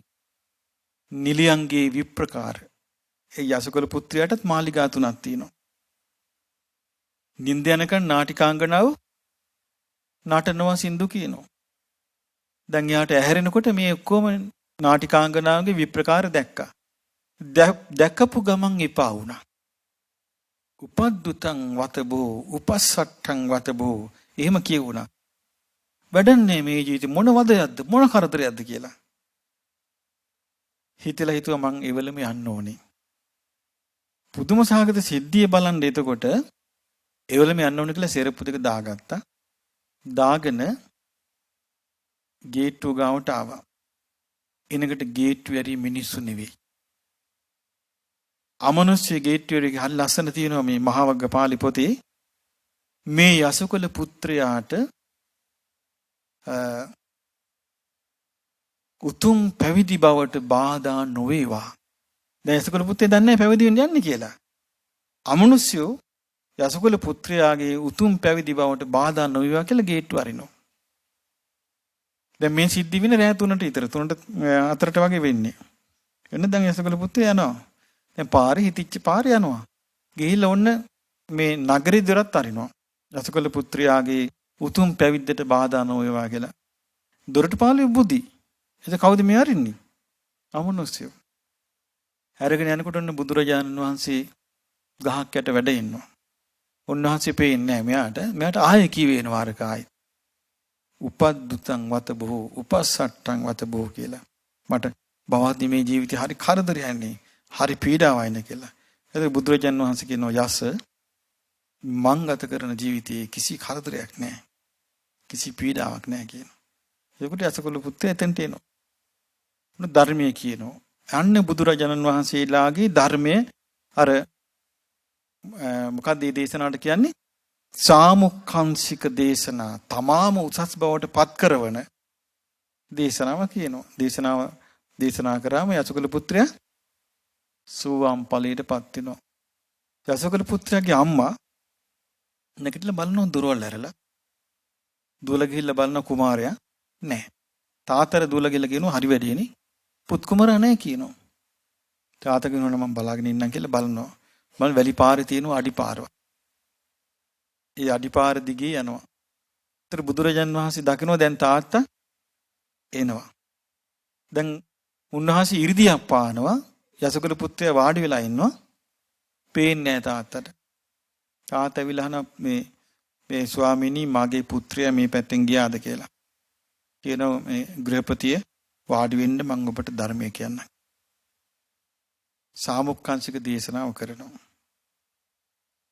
එතකොට අර සාමුක්ඛංශික දේශනාව කියන්නේ චතුරාර්ය සත්‍ය. සෝවාන් ඵලයටපත් වෙනවා. පත් වෙනකොටම යසකුල පුත්‍රයා රහත් ඵලයටපත් වෙනවා. නමුත් රහත් වුණාට තාම ගිහි.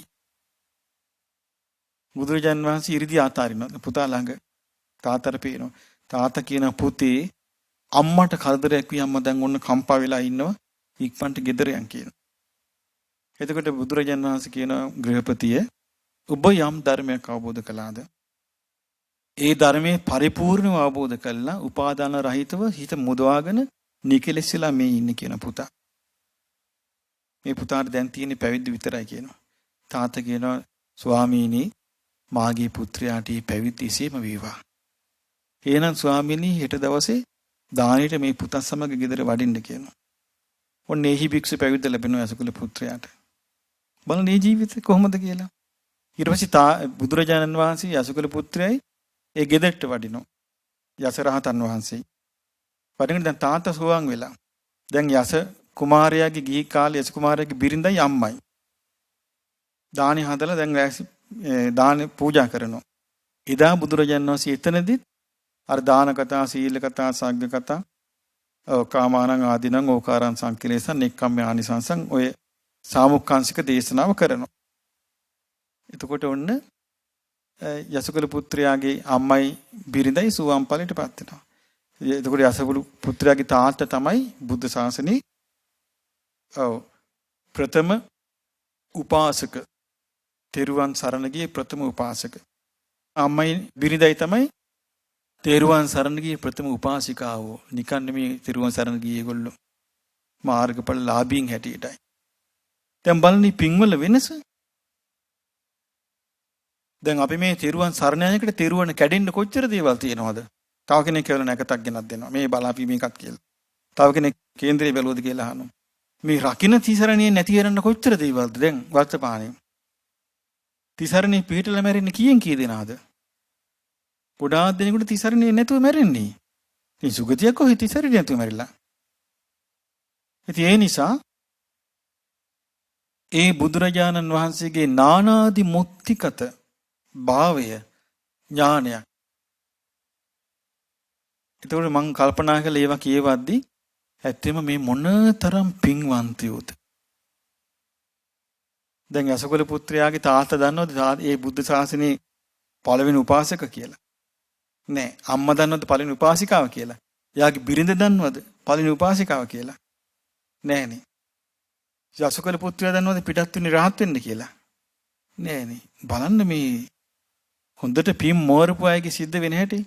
ඔනීට පහෝදා ආරංචින යසකල පුත්‍රයා ගැන ආරංචි වෙලා එනවා සිටු පවුල් වල සිටු කුමාරවරු 4 දෙනෙක්. විමල සුබාහු පුන්නජී ගවම්පති කියලා. මේ යස රහතන් වහන්සේ බලන් දෙන්නේ. ඇවිල්ලා වන්දනා කරලා කතා කරාම මේ කුමාරවරු 4 දෙනාව බුදුරජාන් වහන්සේ ළඟට එක්කන් යනවා. භාග්‍යවතුන් වහන්සේ මේ බරණැස ප්‍රධානම සිටු පවුල් වල ඉන්න ප්‍රධාන කුමාරවරු 4 දෙනා කියනවා. විමල සුබාහු පුන්නජී ගවම්පති. ඒ එක්කගෙන යනවා. එතකොට බුදුරජාන් වහන්සේ අන්න සාමුක්ඛංශික දේශනාව කරනවා. රහතන් වහන්සේලා 4 නමක්. ඊට පහෝදා ආරංචි වෙලා 50 දෙනෙක් කියනවා හොඳ කොල්ලෝ. යස රහතන් වහන්සේ බලන්න. ආයි බුදුරජාන් වහන්සේ ගාවට එක්කගෙන යනවා. ස්වාමිනී මගේ යාළුවෝ මේ කියන. 50 දෙනා. ආයි චතුරාර්ය සත්‍ය දේශනා කරනවා. සාමුක්ඛංශික දේශනාව. ඒ සියලු දෙනාම නිකලස් වෙනවා. බලන්න මේ යුගයේ අද මොනවද තියෙන අපිට තිසරණ රැක ගන්න කොච්චර අමාරුද? ආන අද ඉන්න තත්ත්වයේ ඒ තත්ත්වයේ අතර වෙනස දැන් තේරුම් ගන්න. මේ තිසරණ රැක ගන්න කොච්චර අමාරුද? සීල්පද 5ක් රැක ගන්න කොච්චර අමාරුද? හිත රැකගෙන දාන පිටිකක් පූජා කර ගන්න කොච්චර අමාරුද? එතකොට මේ සිතේ ශ්‍රද්ධාවට හානි වෙන දේවල් නෙමෙයි හැමතැනම සිද්ධ වෙන්නේ වර්තමානයේ. ඒ විදිහට බලද්දි අපිට කොච්චර දුෂ්කරද මේ කුසල් දහම් මේ යෙදීම. අපි බොරු කතා කරලා වැඩක් නැහැ. ඒ බුදුරජාන් වහන්සේ කාලේ සුන්දර ලෝකේ නෑ.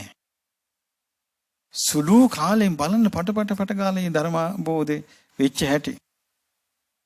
ඒ කාලේ ඉතින් අපි කොහේ හිටියද මොනවා වෙලා හිටියද මේ සංසාරේ කියන්නේ කොනක් පුටක් පේන තැන නෙමෙයි. කාලයකට කල්ප ගානක් මුහුදෙන් ගොඩට යන්නේ. කල්ප ගානක් මෙරි මුහුදෙමයි.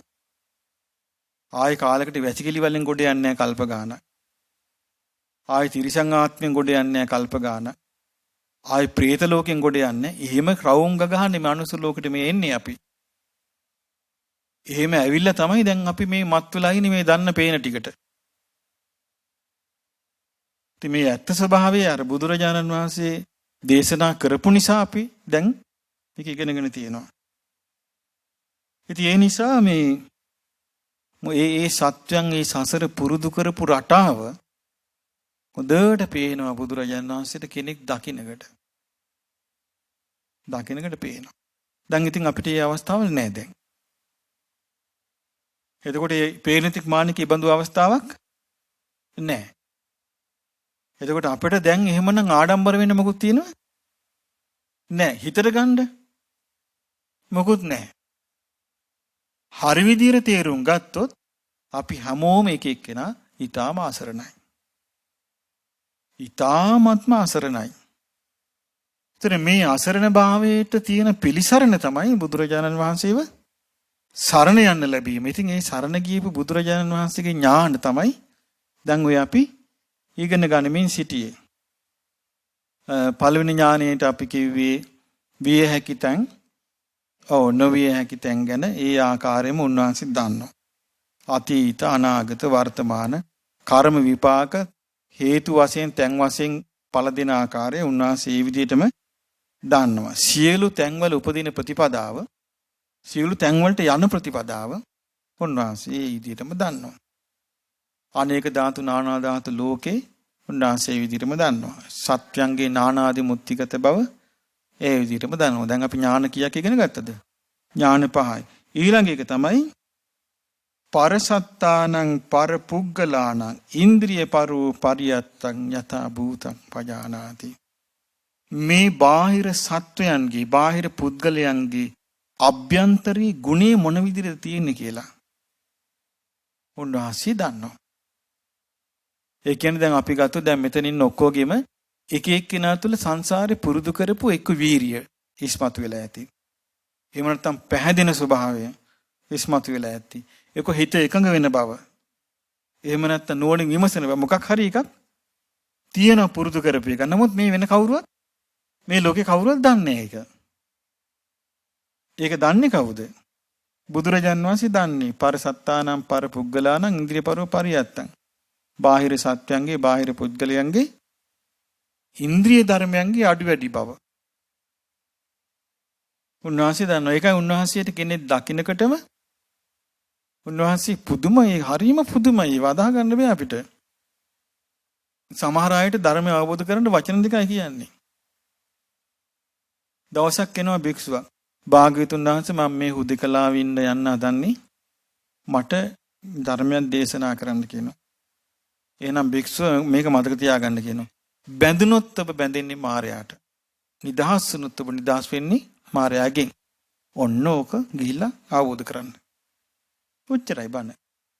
එතනදී මේ ස්වාමීන් වහන්සේ කියනවා භාග්‍යවතුන් වහන්සේ මට අවබෝධ වුණා කියනවා. විනාඩියක් ගියේ නැහැ. ඔබට අවබෝධ වෙන්නේ කොහොමද කියලා අහනවා. භාග්‍යවතුන් වහන්සේ මම රූපෙට බැඳුනොත්, වේදනාවට බැඳුනොත්, සංඥාවට බැඳුනොත්, සංස්කාරයට බැඳුනොත්, විඥාණයට බැඳුනොත් මායයට බැඳුනා වෙනවා. භාග්‍යවතුන් වහන්සේ මම රූපෙන්, වේදනාවෙන්, සංඥාවෙන්, සංස්කාරයෙන්, විඥාණයෙන් නිදහස් වුණොත් මායයෙන් නිදහස් කියනවා. භික්ෂුව හරි දැන් යන්න කියනවා. විවේකයෙන් ඉන්න. දැන් ඔක අවබෝධ කරගන්න කියනවා. සුළු කලයි රාතන් වහන්සේ නමක්. දැන් බලන්න හරි ඒ කියන්නේ උන්වහන්සේ හරියටම දන්නවා. ඒ කෙනාට ඒ අවබෝධ වෙන්න උවමනා කරන පාවිච්චි කරන්න තියෙන වචනේ. අපි මොකක්වත් දන්නේ නැහැ සාමාන්‍ය ලෝකේ. දැන් සමහරට අපි දන්නේ නැතුව සමහරට කෙනෙකුට වචනයක් කියනවා. ඒ වචනේ තියා එයා ආත්ම ගානක් පස්සෙන් පන්නන්න. මට මේක අරක කිව්වනේ කියලා. එහෙම වෙනවද නැද්ද? සමහරට අපි කියන්නේ මෙහාට කේන්ති යන හොඳටම ගැටින වචනයක් අපි කියනවා. එතකොට එයාගේ තියෙන අර ඇතුලේ ඇන්ජිමට ඒක හොඳට සෙට් වුණා. එතකොට මොකද වෙන්නේ? ඕ ගාලා ද්වේෂේ. එහෙම වචනෙට වෙන්නේ නැද්ද? සමහර අය හොඳට එනවා මේ යන්තම් වචනයක් එහෙම මෙහෙන් යාන්තම් ගෑවෙන්න බෑ. ප්‍රශ්න බවට පත් වෙන අවස්ථා නැද්ද? තියෙනවනේ. බලන්නේ අර සංසාරයේ එක්කෙනා පුරුදු කරපු රටාවේ. ඒ රටාවට යන්නේ. එහෙම ගිහිල්ලා දැන් මේ ජීවිතේ ගොඩාක් අය මේ කර්මයට බැඳිලා තමයි අපි වාසය කරන්නේ. අපි දන්නේ නැහැ නේ කර්මයට බැඳිලා කර්මයේ විපාක විඳ විඳ වාසය කරන. කර්මානුරූපව කසාද බඳිනවා. කර්මානුරූපව ළමයි හම්බ වෙනවා. කර්මානුරූපව රසාල් කරනවා. කර්මානුරූපව ගෝලු ඇවිල්ලා මහාන වෙනවා. කර්මානුරූපව ස්ථාන හදනවා. මේ හැම දෙයකටම බලපාලා තියෙන මොකද්ද? කර්මය. කර්මානුරූප බව බලපාලා. දැන් බුදුරජාණන් වහන්සේට ඒක බලපෑවේ නැද්ද? ඒ උන්වහන්සේ සම්බුද්ධත්වයට පත් වෙලා බරණස ඒ 61ටම ධර්ම ප්‍රචාරයට පිටත් කළා. ඊට පස්සේ උරුවෙල් දනව්වට වැඩලා උරුවෙල් දනව්වෙන් තිල දමනය කළ 19ත් එක්ක ගයා ශීර්ෂයට ගිහිල්ලා ගයා ශීර්ෂයේ පිරිස ඔක්කොම රහතන් වහන්සේලා බවට පත් වෙලා ඒ පිරිසත් එක්ක වේළුවනේට වඩිනවා. රජගහනුවර. රජාණන් වැඩියෙන් පස්සේ මෙන්න එනවා. කවුද ඉන්නේ? උපතිස්ස, කෝලිත 250 පිරිසම ගේනවා. කවුද ඉන්නේ? අග්‍ර ශ්‍රාවකයන් වහන්සේලා. ඒතර බලන්න කර්මානුරූප බලපෑමක් නැද්ද? තියෙනවානේ. ඒවෙන් මිදෙන්න බෑ ලෝක සත්වයාට. ඒ ගානට ඔක්කොම සිද්ධ වෙනවා. දැන් රජගහනුවර වෙන්නකොට මෙන්න මේ සවැත්නුවර හිටපු සිටුතුමා මෙන්න රජගහනුවරේ බිස්නස් වලට මුණ ගැහෙනවා. ඒතර මෙණ්ඩක නුවර හිටිය ඒ මෙණ්ඩක සිටු පුත්‍රයාගේ දුව විසාකා. එතකොට බුදුරජාන් වහන්සේ කාලේ පුංචි අවුරුදු 7 දී සෝවන් වෙනවනේ. ඒතර බලන්න මේ ඔක්කොම ගානට වෙන හැටි ඒ කාලේට ගානට ඉපදිලා. ඒ පින්වන්ත විදියට ඒ තැන්වල උපන්න. හැබැයි අපිත් මේ ඉපදිලා තියෙන විදිය ගත්තොත් එහෙම මේ කාල පරිච්ඡේදයේදී මේ පෘථුවියේ සමස්ත පෘථුවිය අපි ගමු නිකන් පෘථුවිය කියලා ලෝකගෝලේ. ඕකේ එක එක රටවල ජීවත් වෙන මිනිස්සුත් එක්ක අපිත් මනුස්සාත්මය ලැබුණා කියලා හිතන්න. ඒතර අපිට ලැබිච්ච දේවල් අතර අග්‍ර මොකද්ද? ධර්මය නේද? මේ ධර්මයේ හම්බුනේ නැත්තම් සාමාන්‍ය මිනිස්සු වගේ අපිත් කාලා සාම්පොඩි ගියක් හදාගෙන පාරේ තියෙන දේවල් සාප්පුල් තියෙන දේවල් බල හූල්ල කන්න බැරි වෙච්ච කෑම ගැන හූල්ල අදින්න බැරි වෙච්ච ඇඳුම් ගැන හූල්ල යන්න බැරි වෙච්ච වාහන ගැන හූල්ල හදන්න බැරි වෙච්ච ගෙවල් ගැන හූල්ල ඉගෙන ගන්න බැරි වෙච්ච විෂයන් ගැන හූල්ල බලන්න බැරි වෙච්ච නාට්‍ය ගැන හූල්ල අපිට ඉන්න වෙන්නේ. අද අපිට ඒවෙන් බැහැර වෙලා ඉන්න පුළුවන් කමක් නැද්ද? ඒව කෙරේ අපිට නිකන් මධ්‍යස්ථ බලන්න බැරිද අද? ඒ මොකද හේතුව? ඊට වඩා ශ්‍රේෂ්ඨ දෙයක් අපිට කියවන්න පුළුවන් වෙච්ච නිසා. ධර්මයේ ලැබිච්ච නිසා. නැත්තම් තියෙන බාහිර දේ දිහා බලාගෙන හූල්ලනවා, ලබා ගන්න බැරි වෙච්ච දේවල් හිතෙන් මවාගෙන තෘප්තියක් විඳිනවා. ඕකනේ මේ මනසේ තියෙන්නේ. ඉතින් මේ මායාවට අහුවෙච්ච අපි මේක මායාවක් කියලා තේරුම් ගන්න උදව් වුනේ නැද්ද මේ ධර්මය? මේ ධර්මයේ තමයි උදව් වෙන්නේ. ඒ නිසා අද දවසේ අපි ඉගෙන ගත්ත ඥාන 6ක්. මොනවද මේ ඥාන 6? වේ හැකි නොවේ හැකි තැන් ගැන ඒ ආයුරින්ම දන්නා ඥානය. පළවෙනි එක. දෙවෙනි එක අතීත අනාගත වර්තමාන කර්ම විපාක වශයෙන් තැන් වශයෙන් ඵල දෙන ආකාරය ඒ ආයුරින්ම දන්නා ඥානය. 3 සියලු තැන්වලට යන ප්‍රතිපදාව ඒ ආයුරින්ම දන්නා ඥානය. 4 අනේක ධාතු නානා ධාතු ලෝකය ඒ ආයුරින්ම දන්නා ඥානය. 5 සත්වයන්ගේ නානාදි මුත්තික බව ඒ ආයුරින්ම දන්නා ඥානය. 6 බාහිර සත්‍යයන්ගේ බාහිර පුද්ගලයන්ගේ ඉන්ද්‍රිය ධර්මයන්ගේ අඩු වැඩි බව ඒ ආයුරින්ම දන්නා ඥානය. අද අපි මේ ඥාන 6 ඉගෙන ගත්තා. දසබල ඥාණයෙන් යුතු බුදුරජාණන් වහන්සේගේ සරණ අපට මේ ජීවිතයේ තුලත් ඉදිරි ජීවිතවලත් ඒ ආයුරින්ම ලැබේවා.